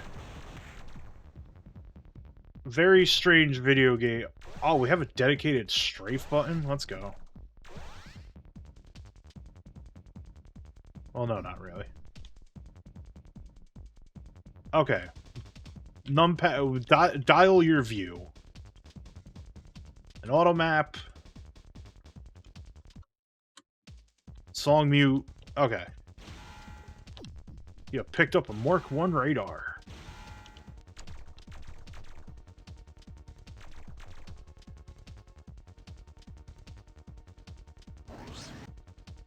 Oh, that's a warp. Oh, hello, missile turret. Well, yeah, well. I blew up. Regenerating.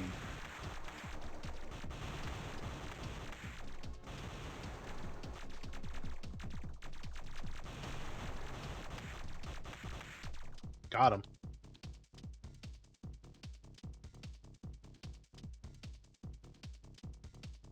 Yeah. Oh, you were an enemy. Okay. Do I have, like, a jump button? Got my different view modes.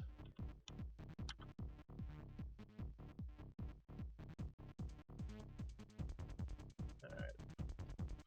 No, I don't. I guess I need a power-up in order to jump. Maybe I have to hit the switch. Ah, I see. Aha! I see.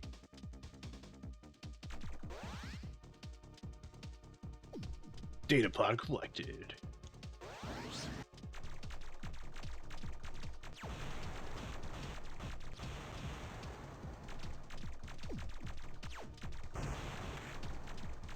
I suppose this is a video game where... Yeah, picked up a Mark 1 laser. Hell yeah, I got 2 lasers now. Oh, that was an evil thing. Okay, got it.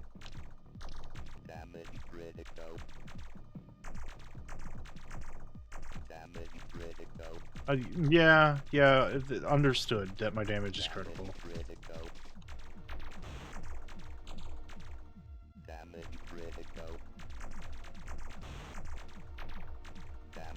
Probably fighting these things is not worth my time in the grand scheme of things. It's only one data pod left I have to go find.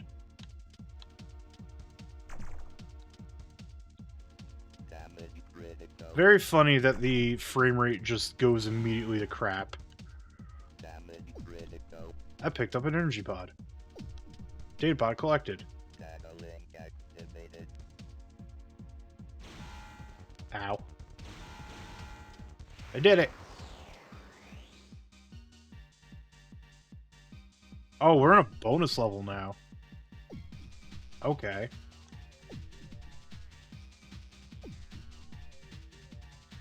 The frame rate's going immediately to hell, but that's to be expected.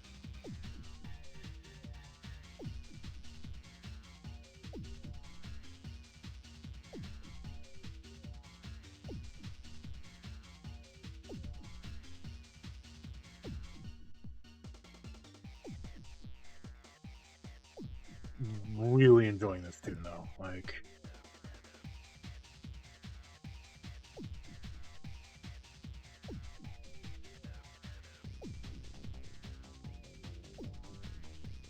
my bonus is at 90%. Yippee!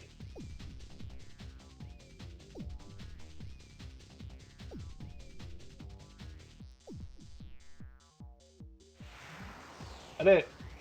You have been awarded an extra life. Let's go. What's frames? We don't need them right now.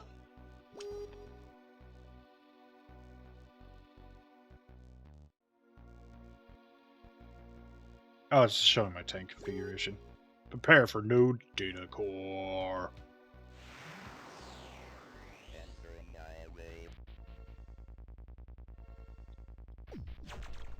Oh, sick.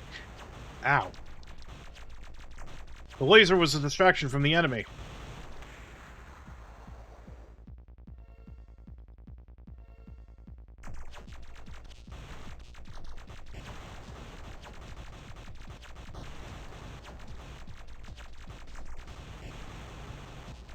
Oh man, look at all these particles.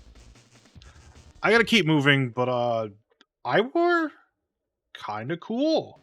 Kinda like it. Oh, Telegames is back, let's go. From Sensible Software, Renegade, Sensible Soccer International Edition. Wow. This game is not going to consider diversify or approve any player team organization or refer to contain elements of the game or otherwise.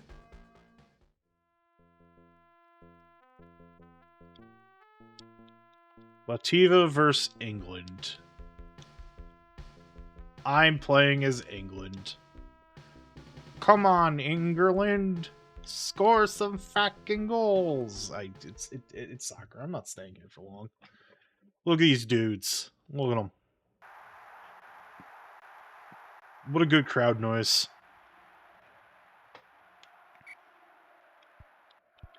Playing soccer in the soccer nightmare, hell nightmare void.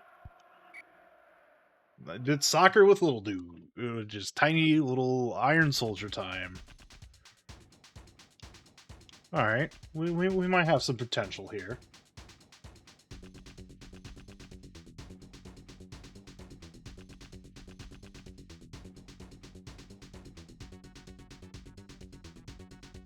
Incredibly slow pan of this. Oh, okay. I pressed the button.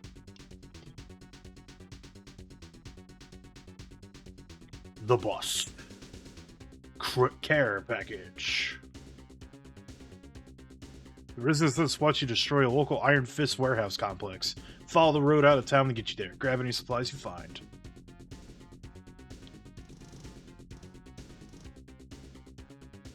This has potential.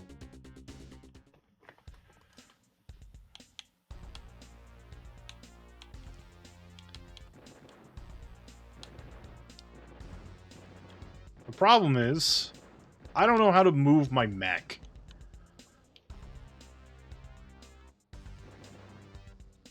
That's a gun button. Oh, okay. I have to hold down the C button, the A button technically, to get the speed up. Hey, Brightly, how's it going? Indeed. This is cool though. It's a little slow in plotting, but it seems like fine-tuning aiming, I need to be standing still, which feels strange, but I suppose you can make it work. Oh, I got a quick turn as well. That's cool.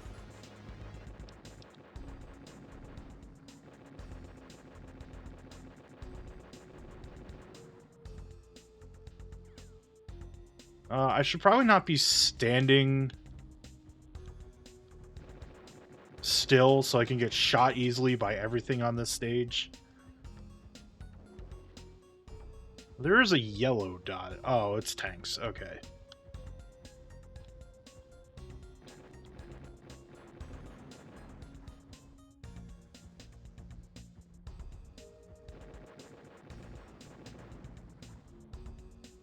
We're gonna clank on through.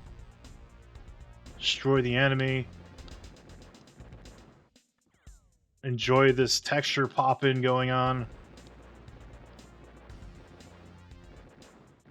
Oh, I have an ammo counter. I just noticed that.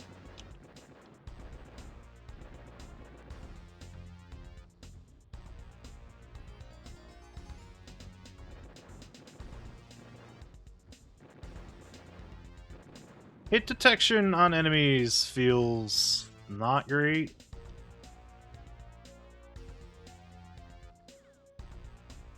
Do the numpad buttons do anything?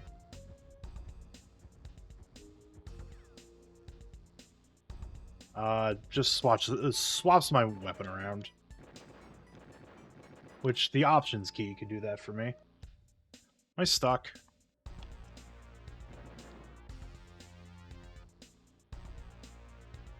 A little bit.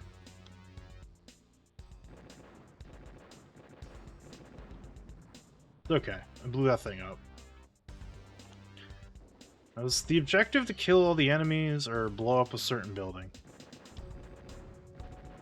Well, I ran over that building, so... Sucks to be them, I suppose.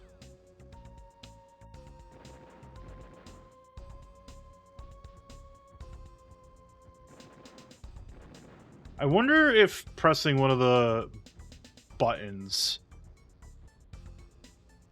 did like a pivot, like I am now tank pivoting at this point or something. I think that's what happened. I pressed another button and I'm no longer like on a tank swivel.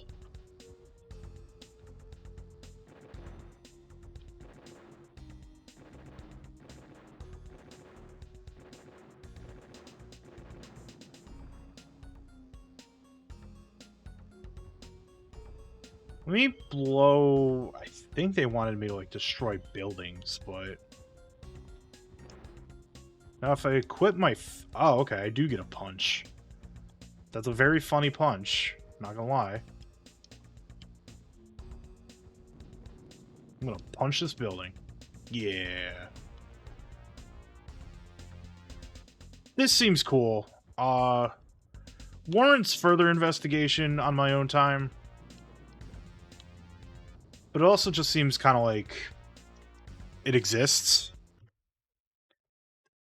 I'm just gonna move a little quick because, like, I think trying to figure out Iron Soldier any further might take a little bit longer. Oh boy, Kasumi Ninja time! Kasumi Ninja. Oh boy!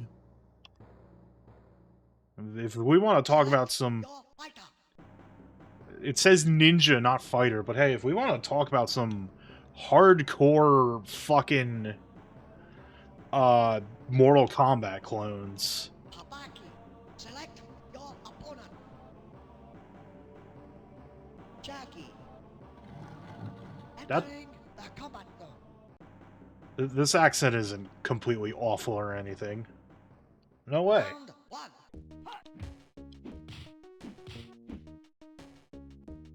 Yeah, we got a fighting game on a 3-button controller again. Well, technically, it's a multi-button controller.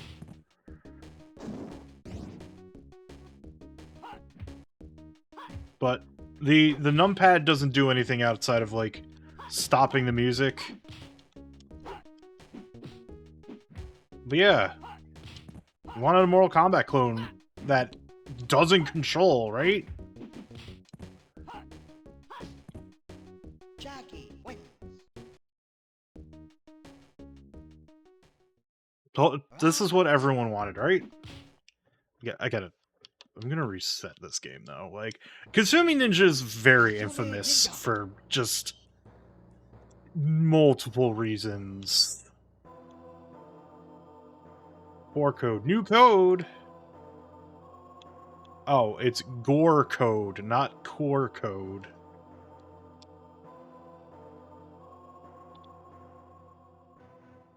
Select your fighter.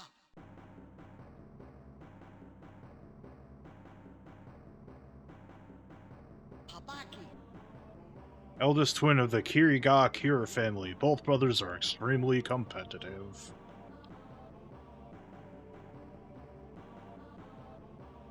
Senzo.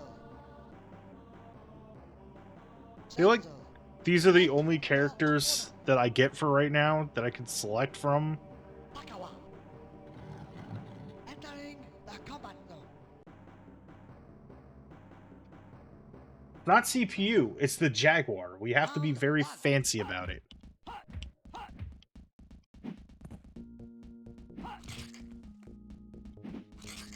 For the record, you remember how I said this was a 3-button fighting game? I lied. This is a 2-button fighting game.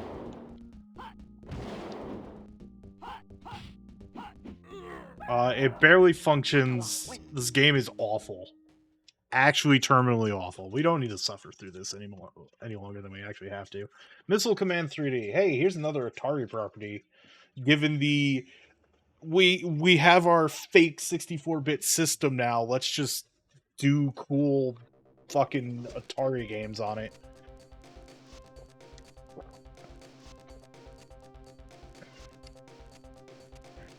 Imagine releasing a cartridge in 1995 when your name isn't Nintendo.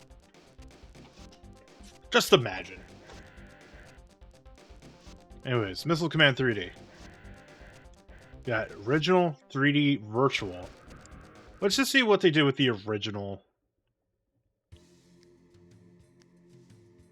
It's original Missile Command, just with modern noises. Got it. That's literally what's going on here.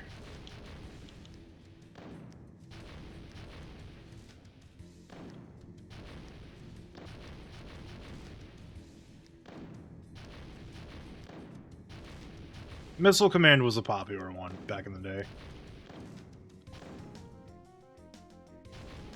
Probably mostly due to the fact that, you know, this came out during Cold War era.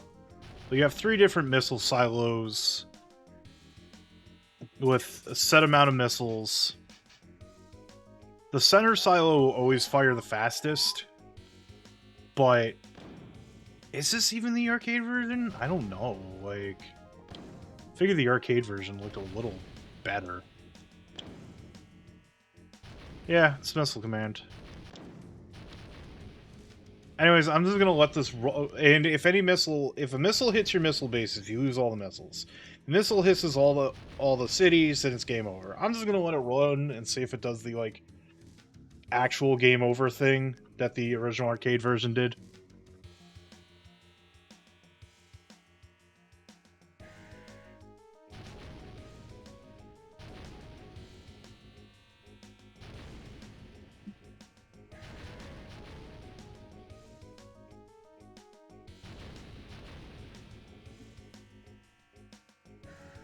This musically is something to be desired. No, it's not even the arcade port, because the arcade port would just like explode and have like couldn't even get that right. Damn.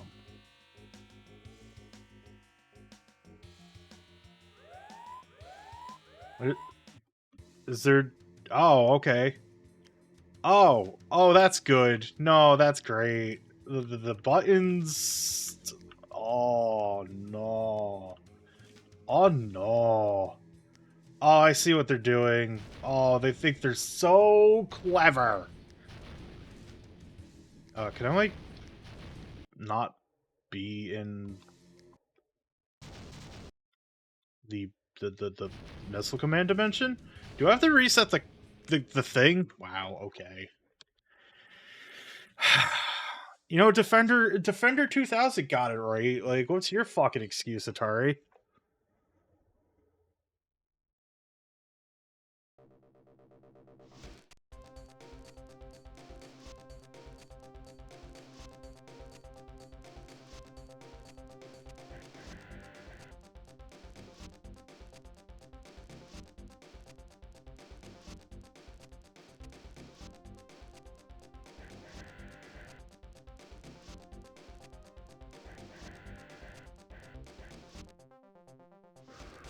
Alright, so, me!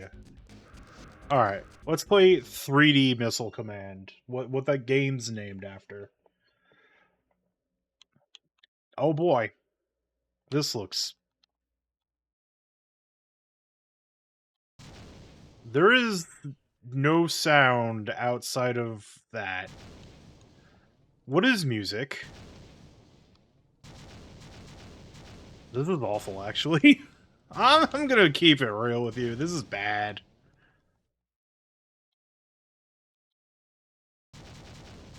This does not feel good.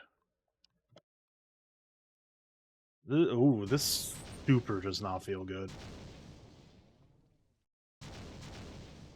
Alright, well, I'm gonna see what virtual mode is, and then officially consider Missile Command 3D to be a heaping pile of junk.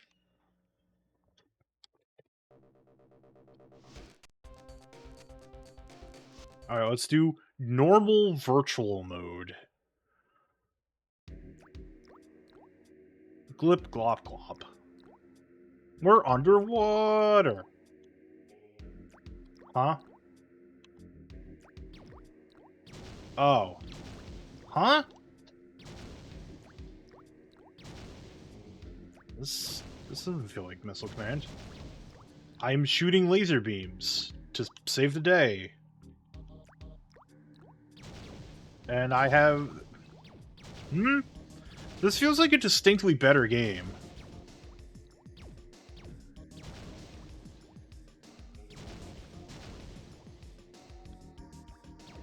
But it also doesn't feel great. It's very confusing. It's not confusing. It's just kind of like, huh.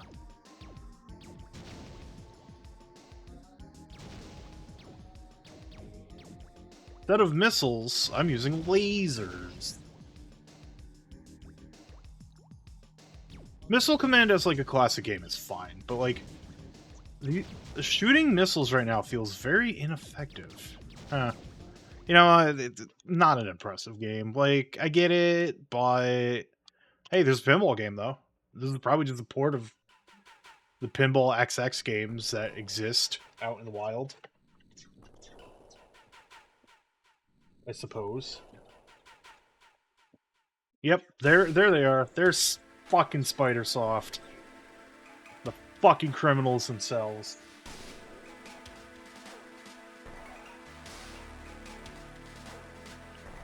What do we got? Yep, we got Partyland and Speed Devils. Oh, I have to press the buttons, don't I? Oh, this is... Wow.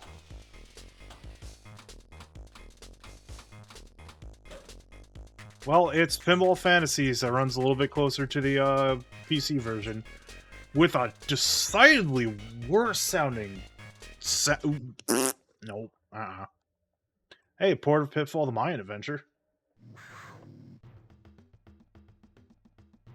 Hey, you can put that Jaguar noise in. Well, let's go.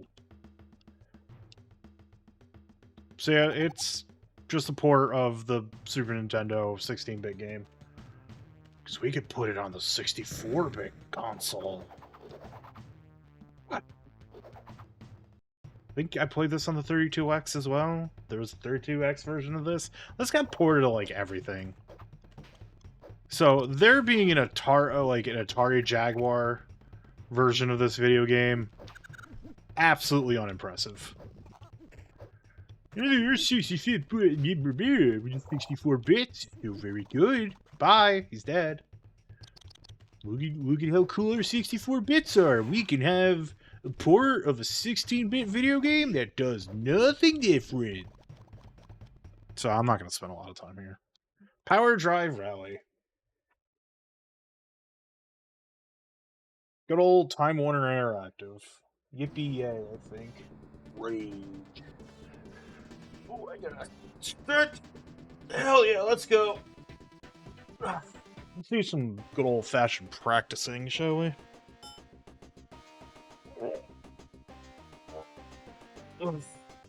England, Finland, Corsica, and Kenya.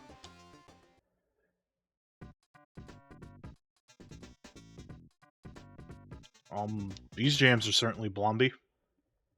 Uh-oh. Oh. Why is it so dark? one of these games, I see. Not that there's anything wrong with these kind of games. I did it. I won. I practiced.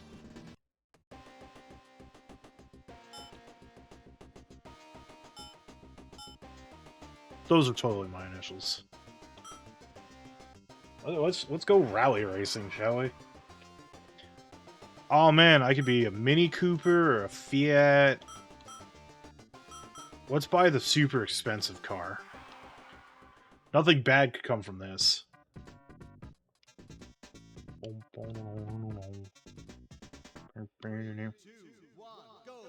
That was too fast of a countdown.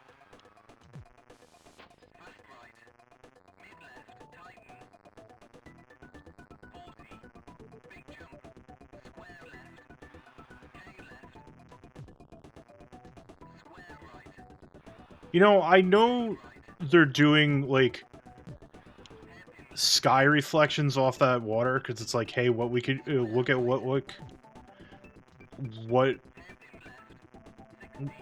we can do on this console, but it just looks like a texture of, like, no, you just fall into the sky. You are in the super sky world, and one false move and you fall forever. The water reflection is too good. Frankly, it's probably not even like a it's I know it's implied to be a water reflection, but it's clearly like an empty, there's no texture there.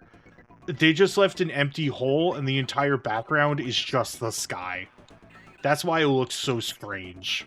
Honestly, funny.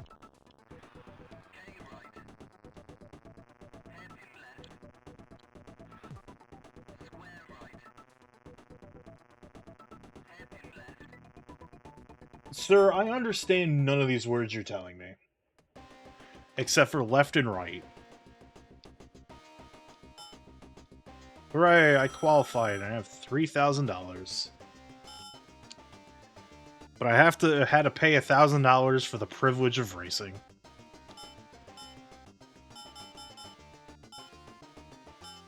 Repair the saved player.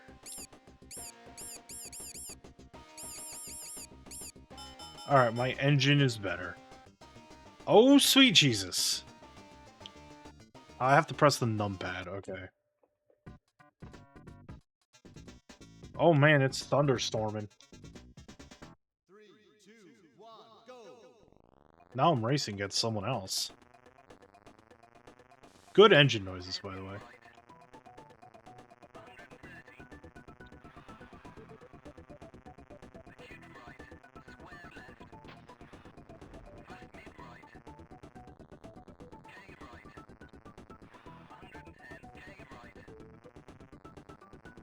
I swear he's saying gay right, which is not what he's saying, obviously, but it's weird and...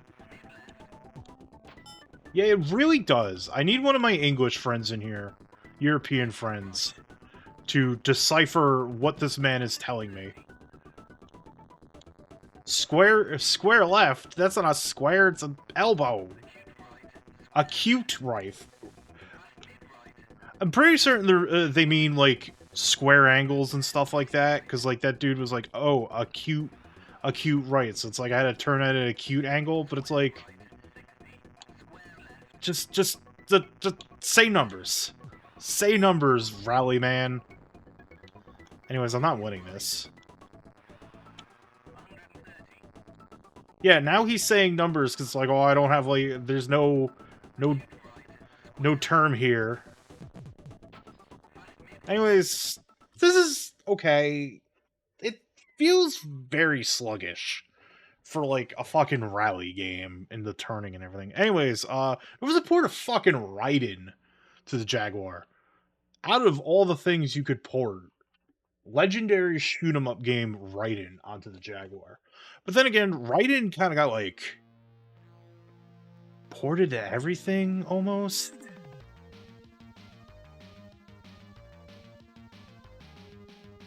Like, There's Raiden Trad for Super Nintendo. There was a port of Raiden for the Turbo Graphics. I am very familiar with Raiden, so let's see how this port fares. We don't have Gallantry for our opening song, so this port immediately fucking sucks. Unless Gallantry's gonna play now. Oh, here we go. Okay, never mind. I take it back.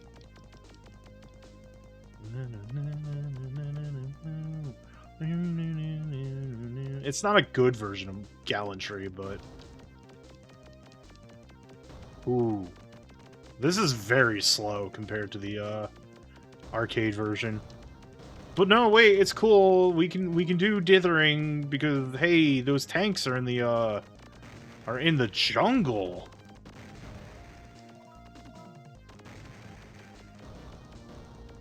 And like I do fully like accept that like if you're doing an arcade shoot 'em up port, you're never gonna get like the resolution rate because of how monitors were set up back in the day. But it always feels bad when they're like, alright, nah, we gotta like do that thing where God, I lost my train of thought. We gotta do that thing where like it looks very crunchy. We have to put like a whole ass UI on one side of the screen. Honestly, this just feels like kind of like a cheap DOS port of Raiden, which, you know, touting your whole 60-bit, 4-bit infrastructure, how many bits this console has, you think we'd have a little bit closer to Arcade Perfect, but I suppose, no, go die.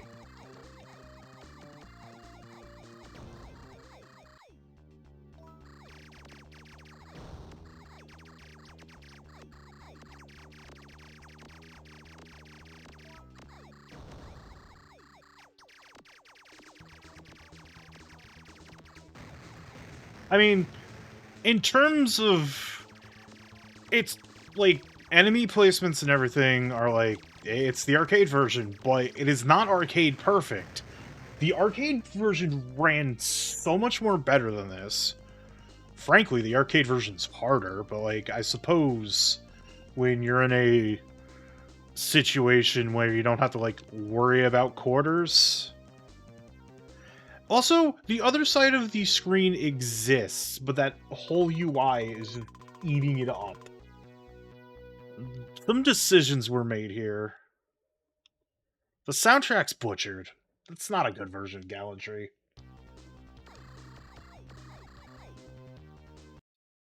Can I do any, like, can I hide that HUD with any of the buttons? Oh, that just resets the entire fucking game. Alright. Noted. Anyways, it's a port of Raiden. It's not a good port. Like...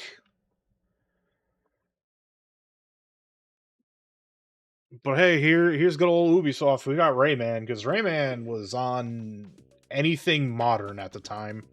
PC, well, not 64, but PC.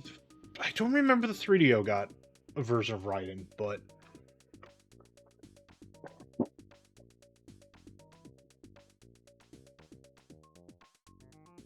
real talk, I always like equated Rayman to Dynamite Headdy as a kid. Because, like, oh, they have they don't have necks.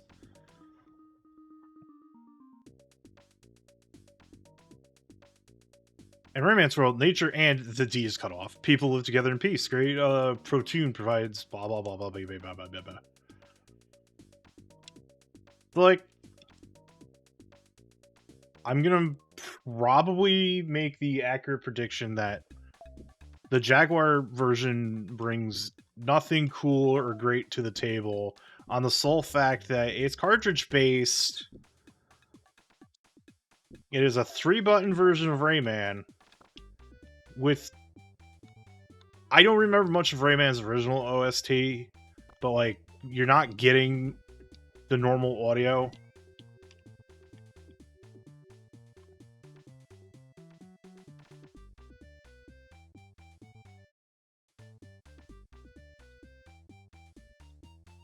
It's certainly a port of Rayman. There's no sound effect. Did I turn off sound effects accidentally? Yeah, it's a port of Rayman. You know, I started early because I thought, like, this was going to take longer than I thought it would. But something in the back of my mind was, like, telling me, like, you know, this is going to take maybe all 3 hours with just how the fucking library looks. But whatever. If I'm done early, I'm done early. High voltage software. Oh boy. High voltage. Yeah, Adam playing pinball game alert. I would say the second time, but the first pinball game on the Jaguar was just a fucking port of Pinball Dreams, and fuck that. Oh, this pinball game has killed everyone. Everyone is fucking dead. What the fuck? Oh, it's a BBH game too? Oh, okay, that's exciting, actually. Oh, okay, so we've got Nuclear Explosion Pinball and Satan Pinball. Good to know. At 5, 4, 3, 2. Oh, okay, fair enough. Current status. DEFCON 5. Oh. It's a pinball game about nuclear war. Huh? What? Huh? Status. DEFCON 5.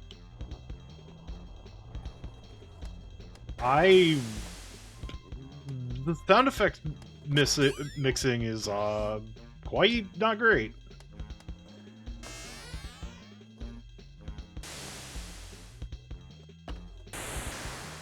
Those are some noises that are being made.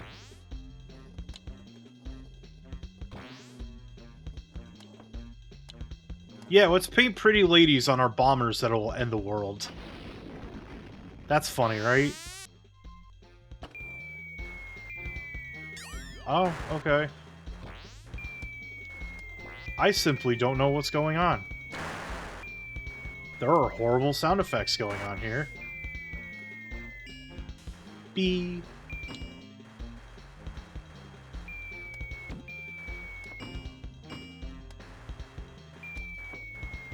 As far as pinball games go, and like, I'll replay this when I get to like the miscellaneous section of the Pinball Arcade project. It's not terrible. They're certainly far better.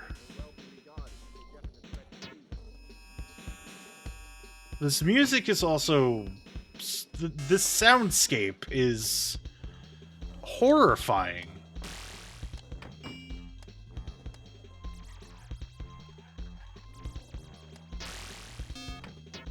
Also, there's a tank on the field, apparently. This also feels like music that would have been more appropriate for like Austin Powers pinball and not blow up the fucking world pinball just between all of us. I blew up that tank.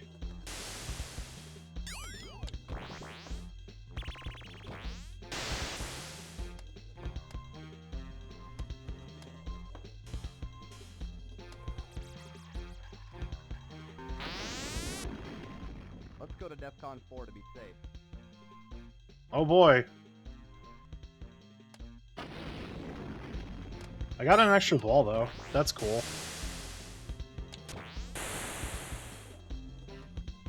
But I suppose we take those, but...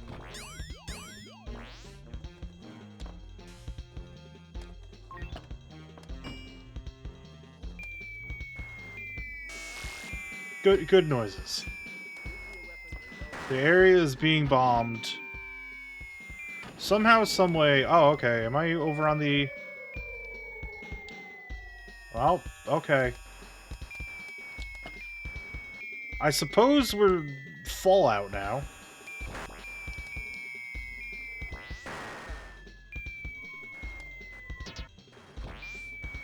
I like how when you hit the the bumpers of the gas mask, they turn into skulls. Like, I also apparently killed human beings on the way to the bomb shelter. Yeah, those are the exact questions that I'm asking myself right now.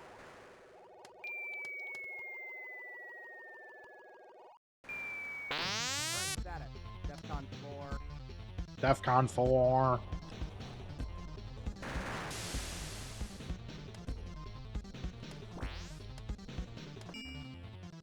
The one lady is named Drop Target. Get it? Because pinball has drop targets?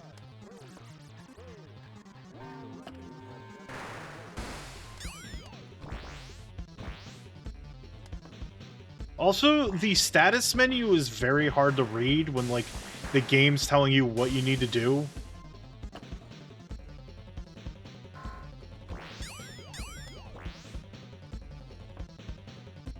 Because it just blends in with the background with that dark font.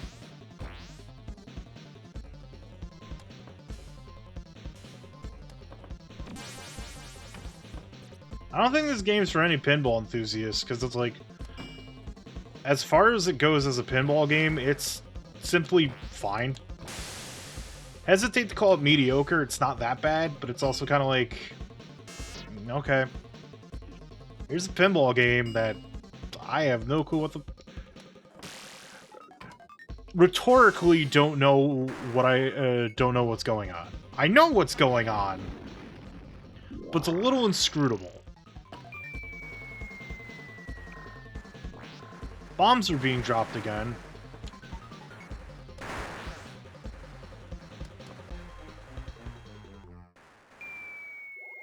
This is how aliens imagine nuclear war going on in on Earth, I suppose. Current status, DEFCON 4. Gonna show this to Eltrock and be like, hey, is this how aliens think the destruction of humanity is gonna go down?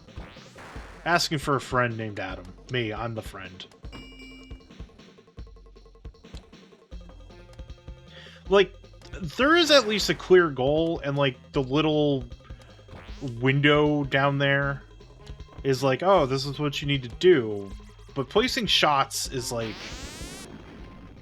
I got an extra ball. We're at DEFCON 3.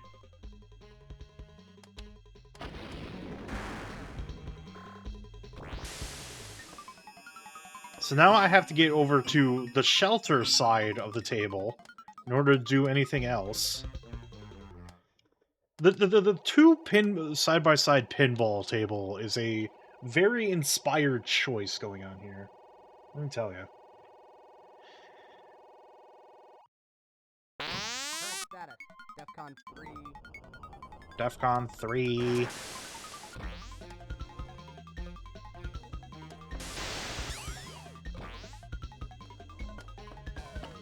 I also just do not fully understand this music. These are like the almost definitive... Yeah, no, there's no good mixing on this. The sound effects are like... This game gives out extra balls like they're fucking candy. For the record, I have this lower on the OBS side of things than... It's louder in my ears than what you're hearing right now. Let me tell you. It's nightmarish. Well...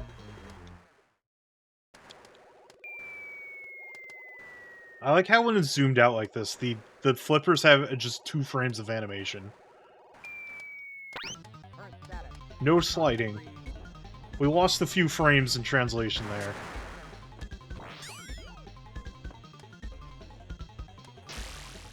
I'm still on Bolt. Okay. There we go, finally.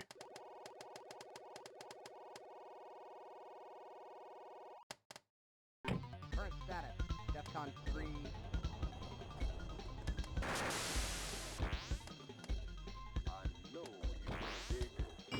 What? Why was that sample in this game?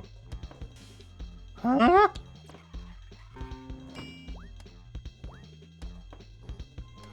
This is just leaving me with more questions that I feel will never get answered.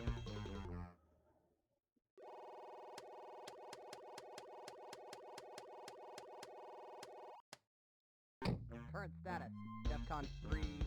Oh, it's a 5-ball video game as pinball video game as well. All right.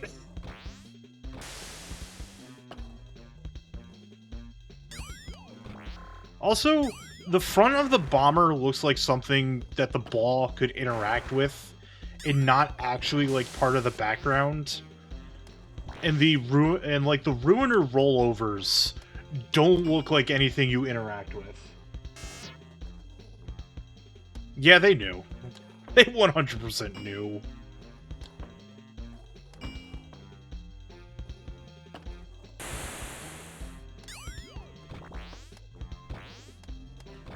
Like, there was an art direction here, and the direction was inscrutable. Well, I lit kickbacks, so... Like, it's hard for me to parse that the word Ruiner up there are rollovers. Why are these bomb-dropping noises so loud? Why did the bomb affect the ball when it was on the ramp like that? I have multiple questions, and I will receive no answers. I mean, in terms of, like, you know, hey, how does this run as a pinball game? Like, mediocre. Fine. Find a mediocre. Excuse me, is how the physics are working right now. I don't even know what audio mixing is anymore. Look at the stretch. Why must that noise continue to play? DEFCON 3. Oh yeah, theme, as I've said multiple times during the pinball portion, theme matters. 100% agree, and this theme is definitely a choice. Well, I have to see how Satan pinball plays out here. Pew, pew, isn't this a good noise? Mew, mew, this is such a good noise. Wee, pew. My ball definitely just went through the, flipper there. Just so we're cool. Am I free? Well, let's see if... Oh my god.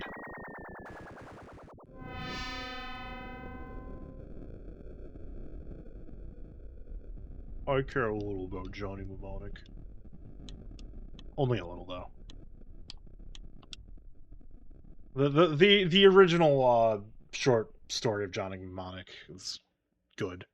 The movie's just kind of like, oh, yeah, you know, you made a movie. Keanu Reeves was there. I've returned. Can we just take a moment to look at this this screen here? Like, ye old fancy script with, like, weird oil painting in the background. Tiny cam on. Textured ball. Oh, that's a little horrifying. Oh, we got factory default, but... Okay. No speed options, unfortunate. Alright. Let's see what's... Welcome to hell. Please hold. Oh, good. Oh, good. Okay, this one is a, like, multi-tiered towered pinball table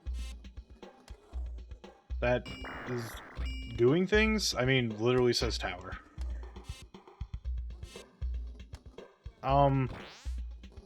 The pit. Got a lot of no jams going on here.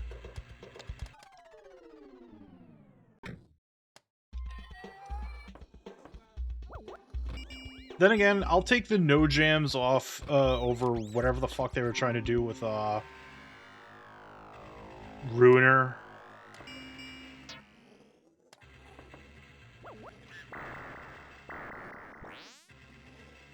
This feels like someone wanted to make a Crush clone and then about 5% into the process just said nah.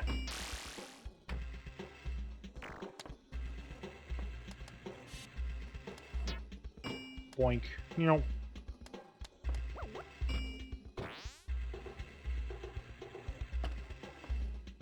Oh, my ball fell into the stomach acid plunger. Let's go. Alright, that fucking happened. This is not a pinball game to go out of your way to play. Ever. There's far worse pinball out in the world, but this ain't good pinball. It's really making me just want to turn off the stream and go play Cedo Tilt. I'm gonna be honest with you, but there's still a few more Jaguar games we gotta get through. I still haven't even gotten to Jaguar CD, which there's not much there. So I'm not particularly worried.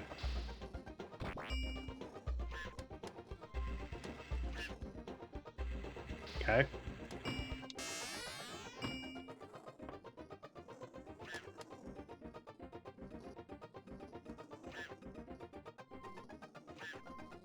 Mm-hmm. Mm-hmm. Alright, well that happened. Honestly, we get the point. Ruiner pinball bad. Super Burnout.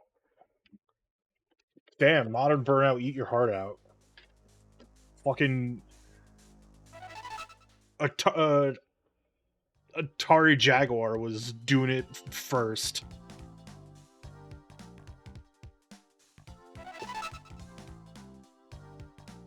Okay, these sound effects too fucking loud.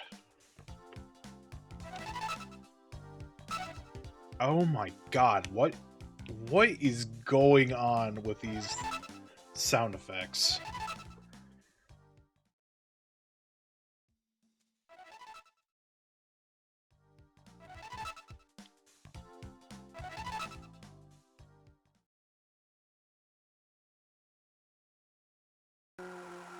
Ready? Oh, oh my god, why is this loud? This is just poor man's hang on. There I go, I'm fucking dead. Alright. Poor man's hang on may be a little bit of a harsh statement. Like, it is 100% a fucking hang on clone. Like, there's no denying that.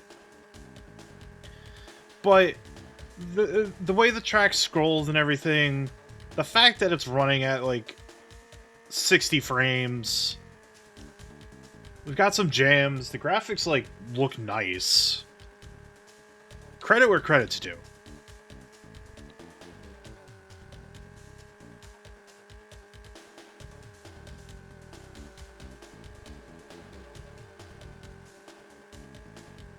Granted, I'm not winning this because it's like I got a little confused, but...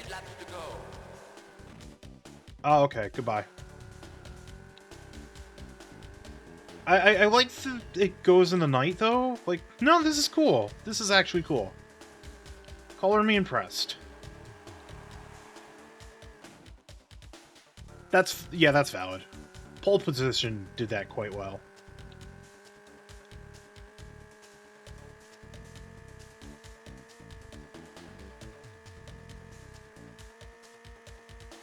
No, I like what this game's doing.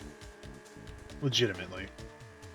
I have to wonder if this is a Jaguar exclusive or not. Let's look that up real quick, because like I'm not gonna like spend a billion years on a fucking racing game when this is an exploration stream. Where is my browser? I am just curious. Super Burnout. I mean, the name Burnout is right there. Like, I'm sorry, Super was there. It's not subtle that they wanted their own uh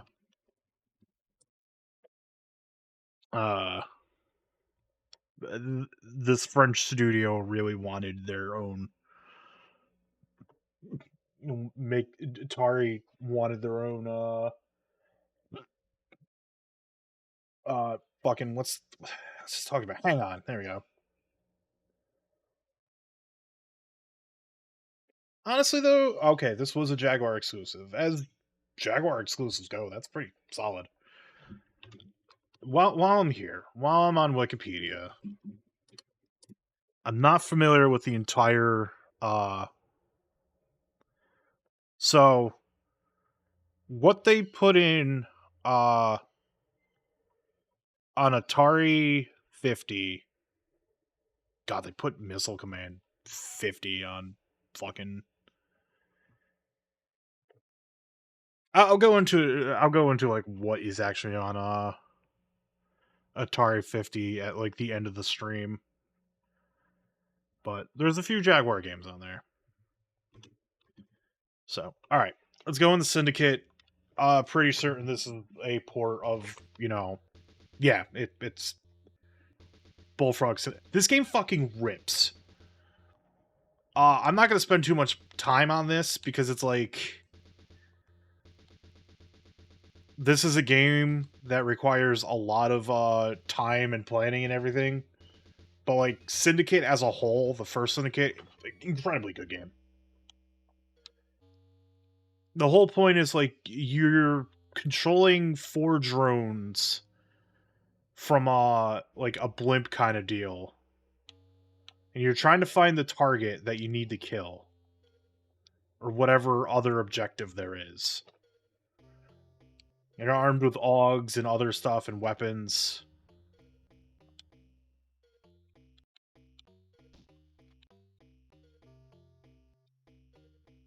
I honestly forget how to play Syndicate, gonna be honest with you, but I'm not gonna spend much time here. There's a better place to play Syndicate. Like, you can get it for dirt ass cheap on Oh yeah, Llamasoft's back. It's time for Tempest 2000, which relevant because yeah, and then they turned it into a first-person shooter, which I want to try at some point, but so speaking of Llamasoft, Llamasoft, one of the newest gold, I forget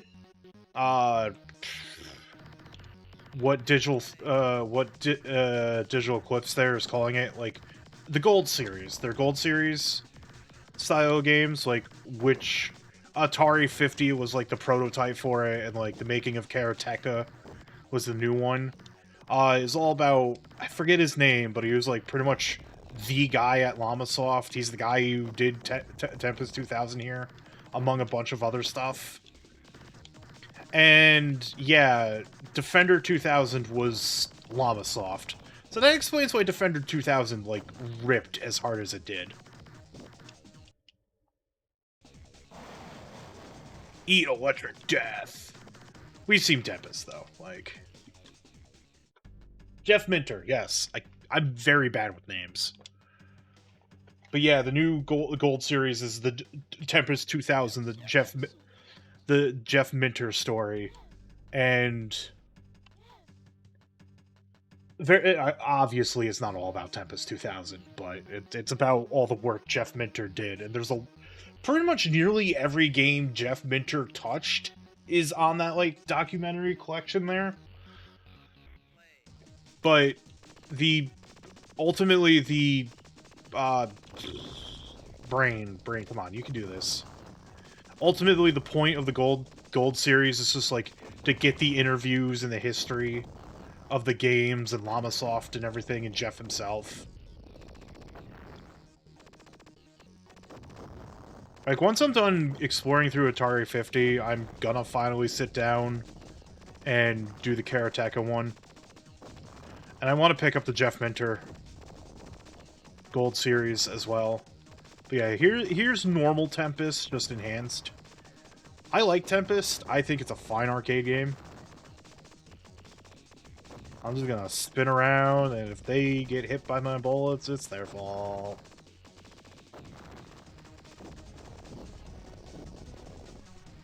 Whee! Off we go.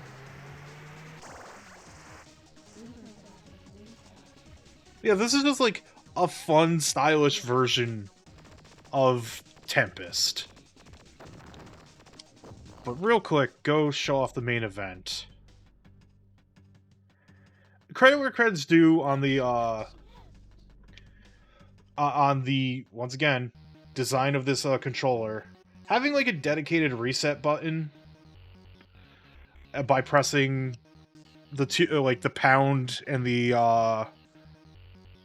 what's the other one? Yeah, the pound and the star key. Collect power-ups is nice, so you don't have to like reach for your console. Article laser. Ooh, that sounds cool. Zappo. Jump enabled? Oh, that's sick. I've actually never shot you. I've actually never played Tempest 2000. I'm aware of this game's existence, but I've never actually played it. Honestly, it's just very stylish. It's very cool.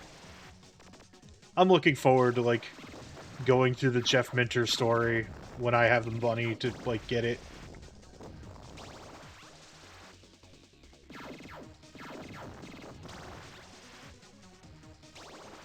Cool, I've got jump again.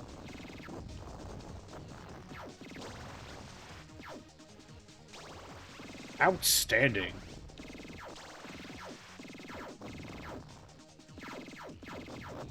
Like, Tempest 2000 ended up just being playable, like, on a bunch of other stuff. AI droid, let's go.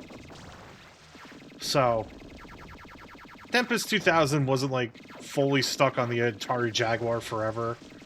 But, I mean, if there's gonna be, like, any definitive Atari Jaguar game to ever exist, it's definitely gonna be Tempest 2000.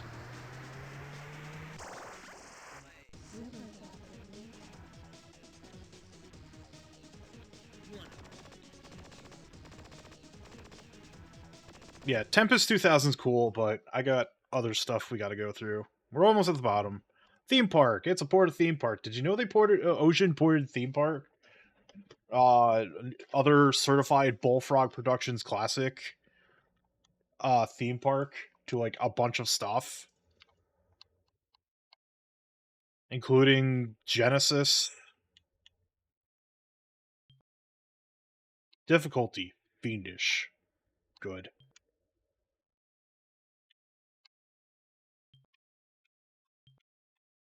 Oh, never stuck.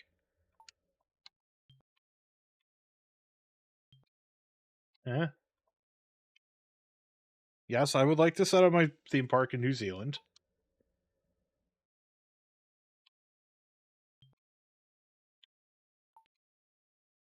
Oh, I have to set up a theme park in a place where I can afford it. Got it. The only place I think I can afford it right now is the UK. Yeah, you got to buy the land. Right, I forgot. It's been a while since I played theme park. It's poor theme park. In the times before we had Roller Coaster Tycoon, we had theme park. Build your theme park.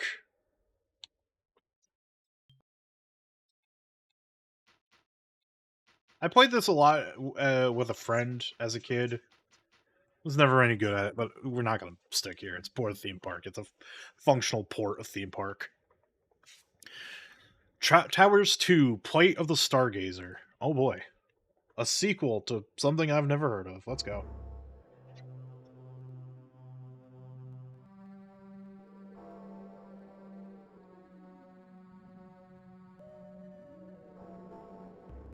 Interesting.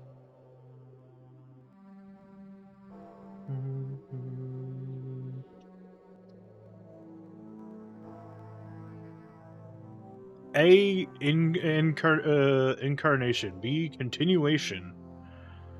Oh, okay. We got RPG. We RPGing now.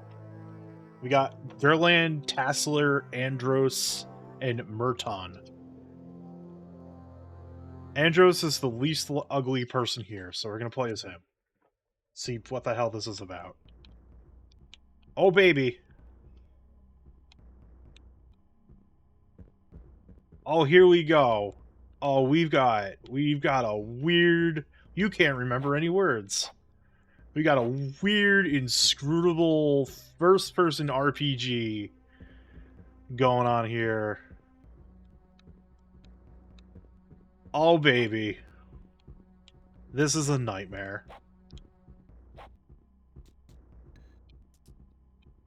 The door is locked. Well, that sucks. I got a punch. Oh, this is floaty.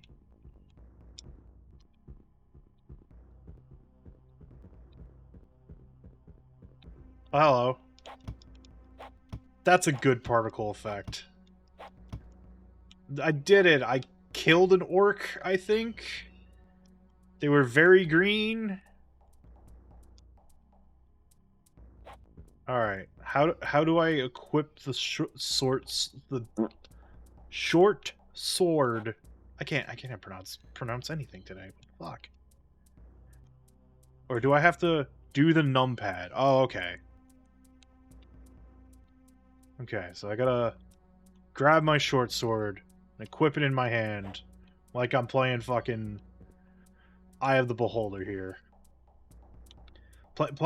Playing my good old Atari Jaguar Eye of the Beholder clone here.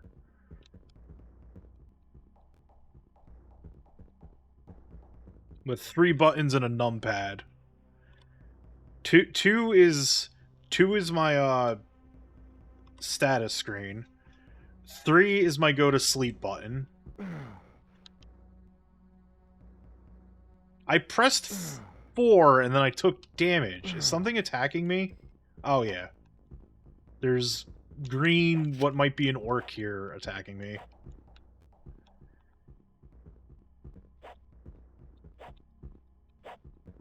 Oh my god. Come on. Let me kill the man. Alright, this is inscrutable. This is like something I would like take a look at later, but I feel like this is a port and there's just a better version to play discount Eye of the Beholder, so Trevor McFur and the Crescent Galaxy. This is on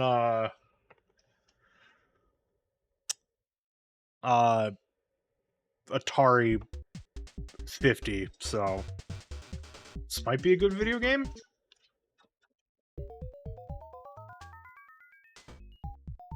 Yeah.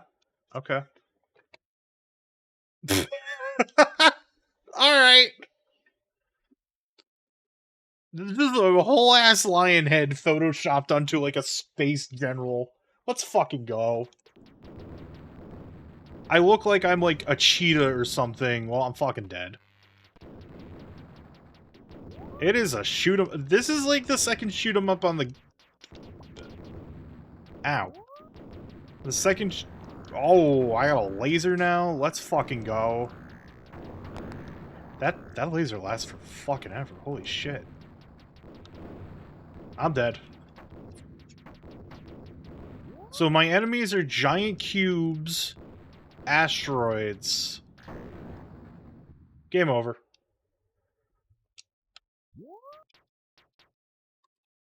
Is there seriously no music?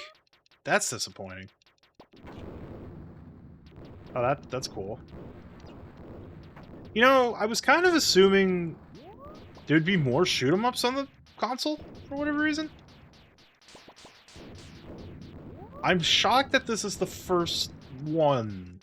Not counting Raiden. Raiden's a port, and it's a bad port, to be perfectly honest with you anyways.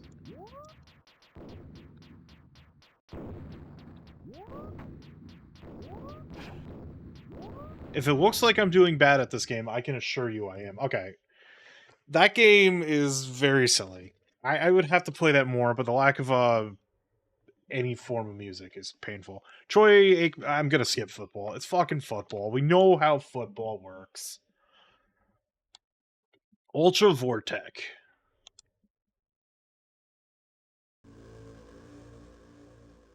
Damn.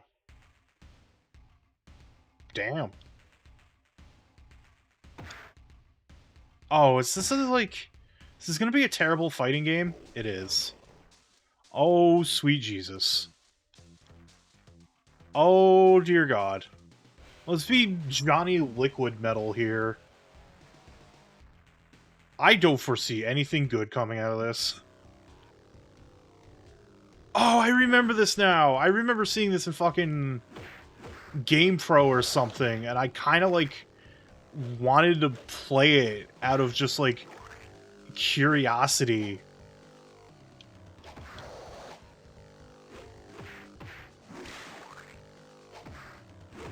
Anyways, who doesn't like inscrutable 3-button fighting games where other buttons...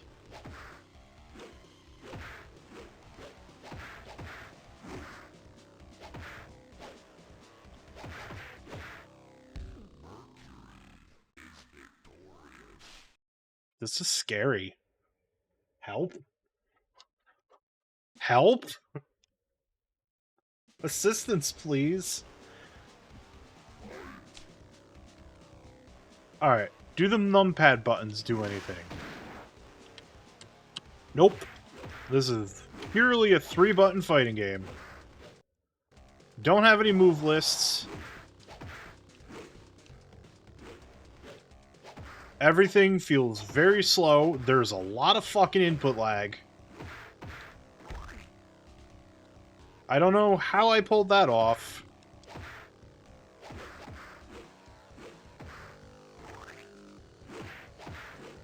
Man is making goop noises. There is so much wind-up. It does not feel good.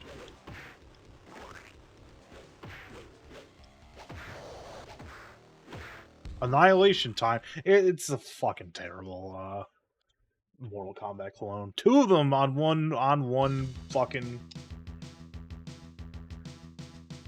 console. Let's fucking go. Skiing and snowboarding. Whap.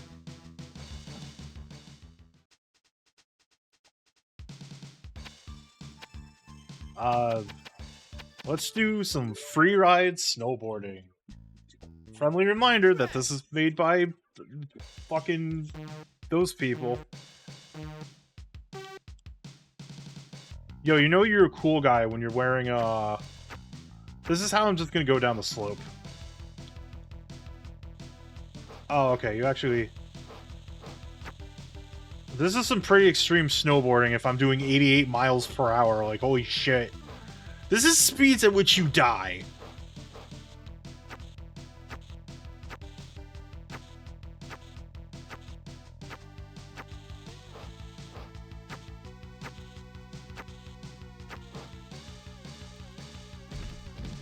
Well, I'm dead. Oh, wait, no, I apparently have a shield. My shield is weakened. Up! Pressing up jumps. Alright, apparently my shield's down again. I need to know what happens if I crash at 83 miles per hour. When I don't have a shield.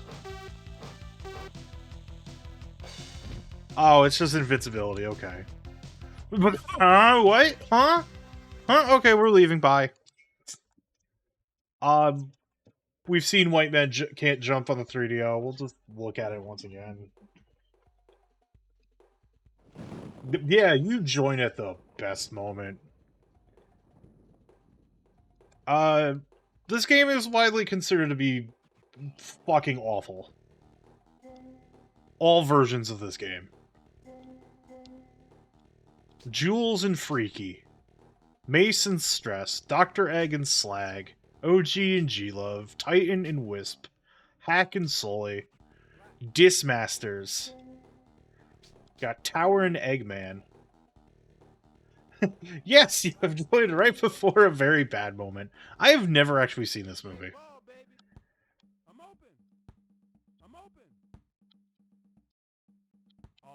Brick. Hacked. That had to hurt. That had to hurt. Slam. Hacked. Take it back. Rejected. Take it back. Banged. Clear. Banged. Took them. We're leaving. Fuck this. Let's see how the Wolfenstein 3D port looks. Well, we got Hitler in... Blasco's, you surely Alice well, you're off in one man, I'm going to say Nazi Germany, blah blah blah blah blah blah. Well, one thing it's doing better than the Doom port is that, accurate? Yeah, Wolf 3D with Doom Pistol. It's accurate and has music. Very loud music.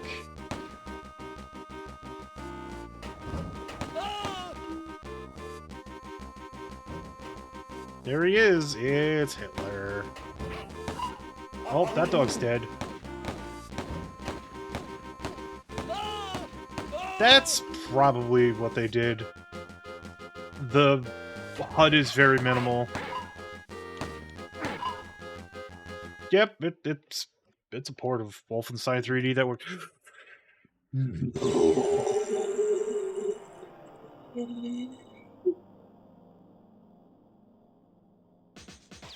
I just need to self-harm for at least, like, 5 seconds.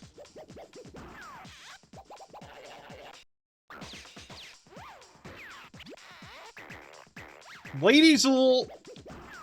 There was a little too. I already want to jump off of a cliff. I'm already being murdered by a fucking... idiot-looking... Oh, it controls just as miserable as the original Zool. Maybe it's a little better. There's... Fuck this. There's too much going on. It is overloading my poor-ass weird brain. No, nothing is worse than fucking Bubsy on this goddamn, console. The Jaguar Bubsy's fucking awful. Anyways, Zoop. It's a puzzle game. Made by Viacom. I don't know how this game works. I've never figured it out.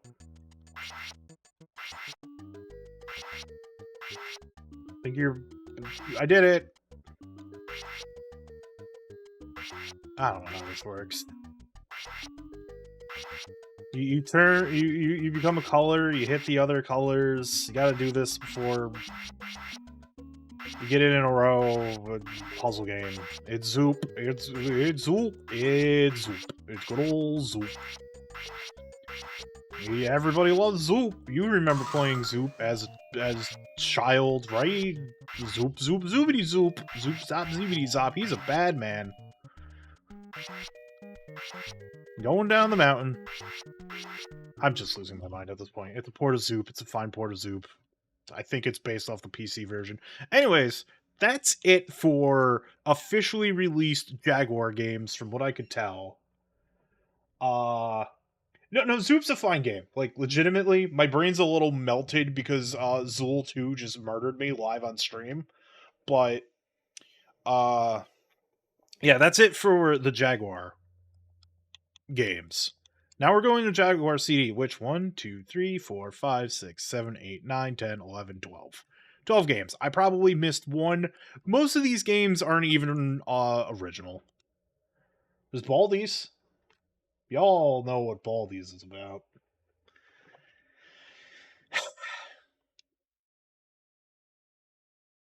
I'm coming up upon my on the planned stopping point, so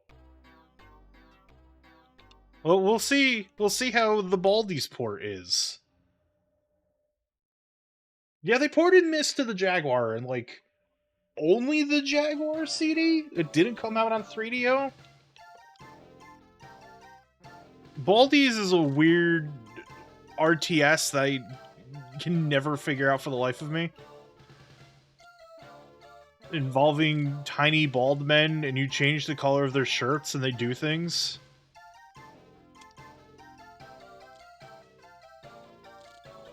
I need a manual to play Baldies, I'm gonna be perfectly honest with you. So, here's Baldies. I don't know how the fuck this game works. We're moving on. Battle Morph. was missed on 3DO. I might have missed it or just skipped it because it was like a known quantity. And I think that was at the point where like Welcome to the battle crew. Enter a name. but yeah, there's a CD version of Battlemorph of all things. Select a star. Select a saved game. Zephyr cluster. Planet. Well, so far we've got voices. Load weapons onto your war griffon. You can put one weapon. We have Russian. Oh, okay, yeah, so it came out on everything. So we have Russian Sean Connery talking to us now. Griffon ready for launch. Stand by. 3, We have FMV. 1, launch. Approaching target world. Yeah, it's Hunt for Red October, Sean Connery impersonator going on right now. Good luck. It looked only slightly better. But it is also fundamentally a different game because this is not how the first level of Battlemorph played out. Rapid fire.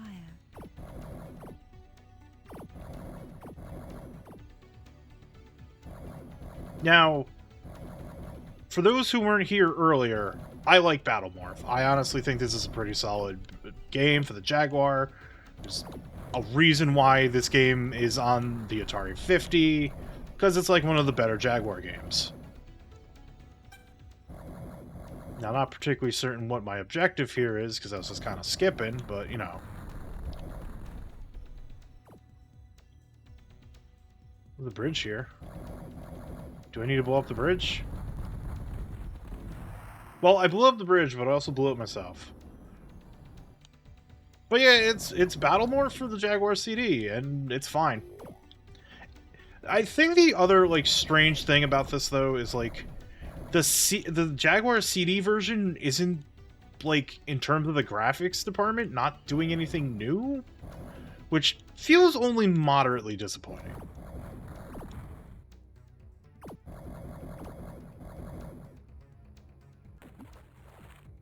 Also, sorry, there is no "Where did you learn to fly" in this version.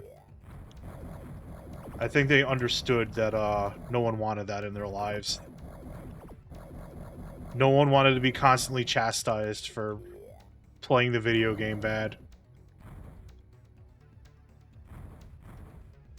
Even though I'm bouncing around. Yeah, this is fine. It's Battlemorph. Battlemorph with CD quality. Blue Lightning. I think this is a port. I think I played this on the 3DO.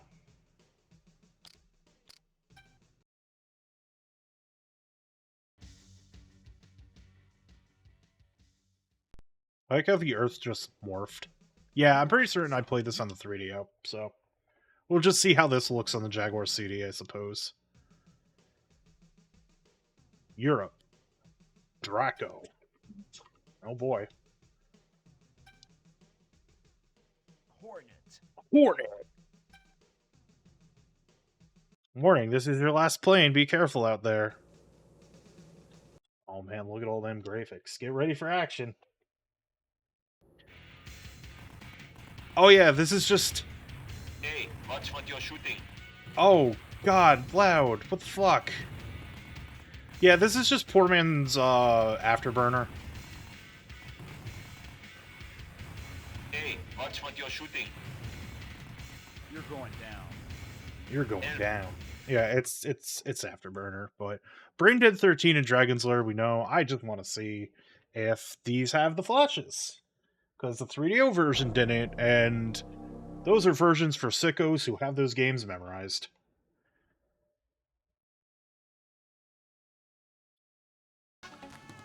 Fair enough. Ooh, this video quality is kind of miserable. Also, this game's fucking loud. Hiya, freak.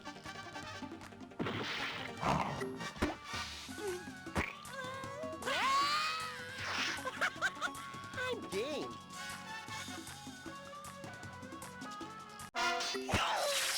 He's dead.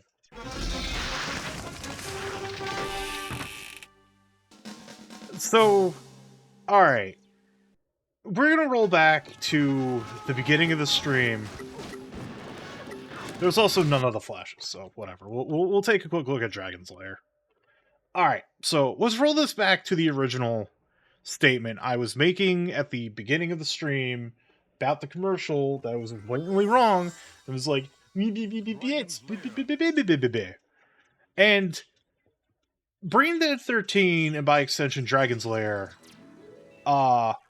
is kind of just like how we're gonna debunk this thing. We have a CD expansion.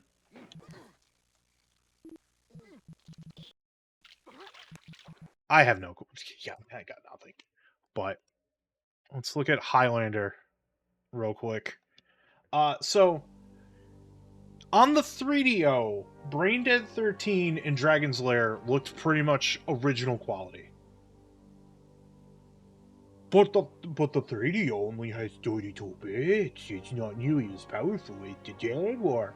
Now here we have the 64-bit, the quote-unquote 64-bit Jaguar doing CD things, and the CD quality of Dragon's Lair and Brain Dead 13 is worse than the 3DO version.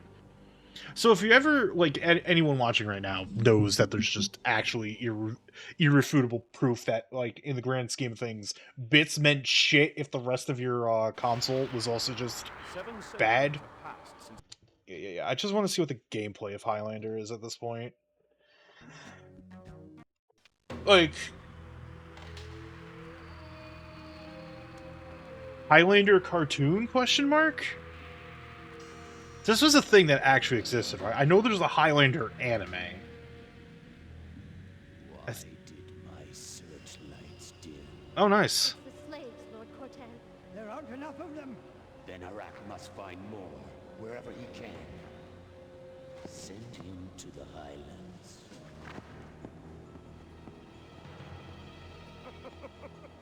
Eternal power to Khotan! So, like, was there a Highlander cartoon?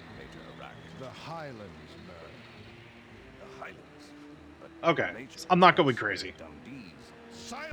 I just want to see gameplay, because... Oh! We got Highlander tank controls.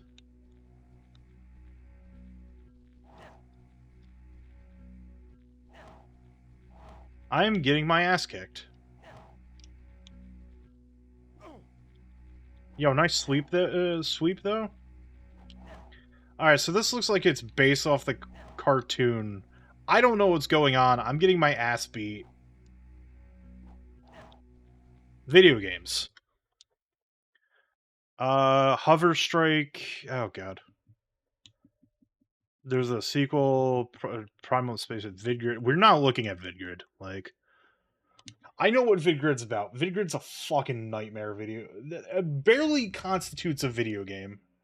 Like, I'm not a guy like, ooh, walking simulators aren't video games, but, like, when it comes to Vidgrid, yeah, this is just the hover tank game, but on CD. Prepare to launch. At least I'm not taking damage the exact moment I land. But this is just, we made a CD version of the other game with no real graphical changes, a different set of missions, and music. Which always feels like a squandering of the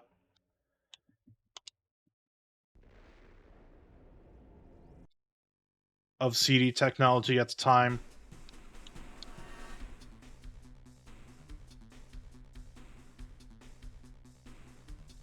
Rat trap. Terrorists using abandoned factories outside town to build new high-speed walkers. Destroy the main industrial stations in the desert.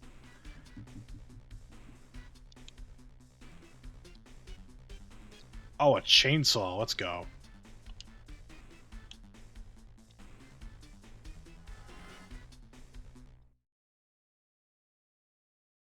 I liked what was here when I was on the original version, but I can like assure you there's a little bit more textures going on here, but that's about it. Excuse me. It's still the same game. It's the same game with better textures.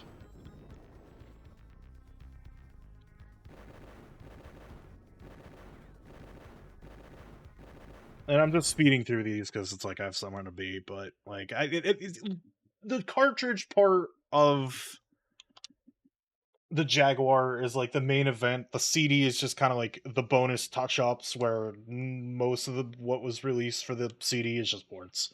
I just want to see if the Jaguar CD version of Primal Rage is anywhere near arcade perfect, despite the loading.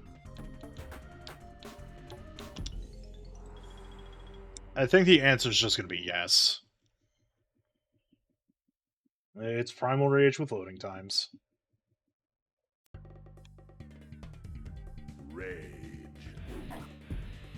Actually, it feels like it runs a little worse, but it also has that, like, fighting game lag that I've been noticing, where, like, there is, like, some bad input lag, and it's only present on fighting games. Okay, the numpad is stuff. Alright, it's Primal Rage. Alright, well, a quick exploration to get back into things.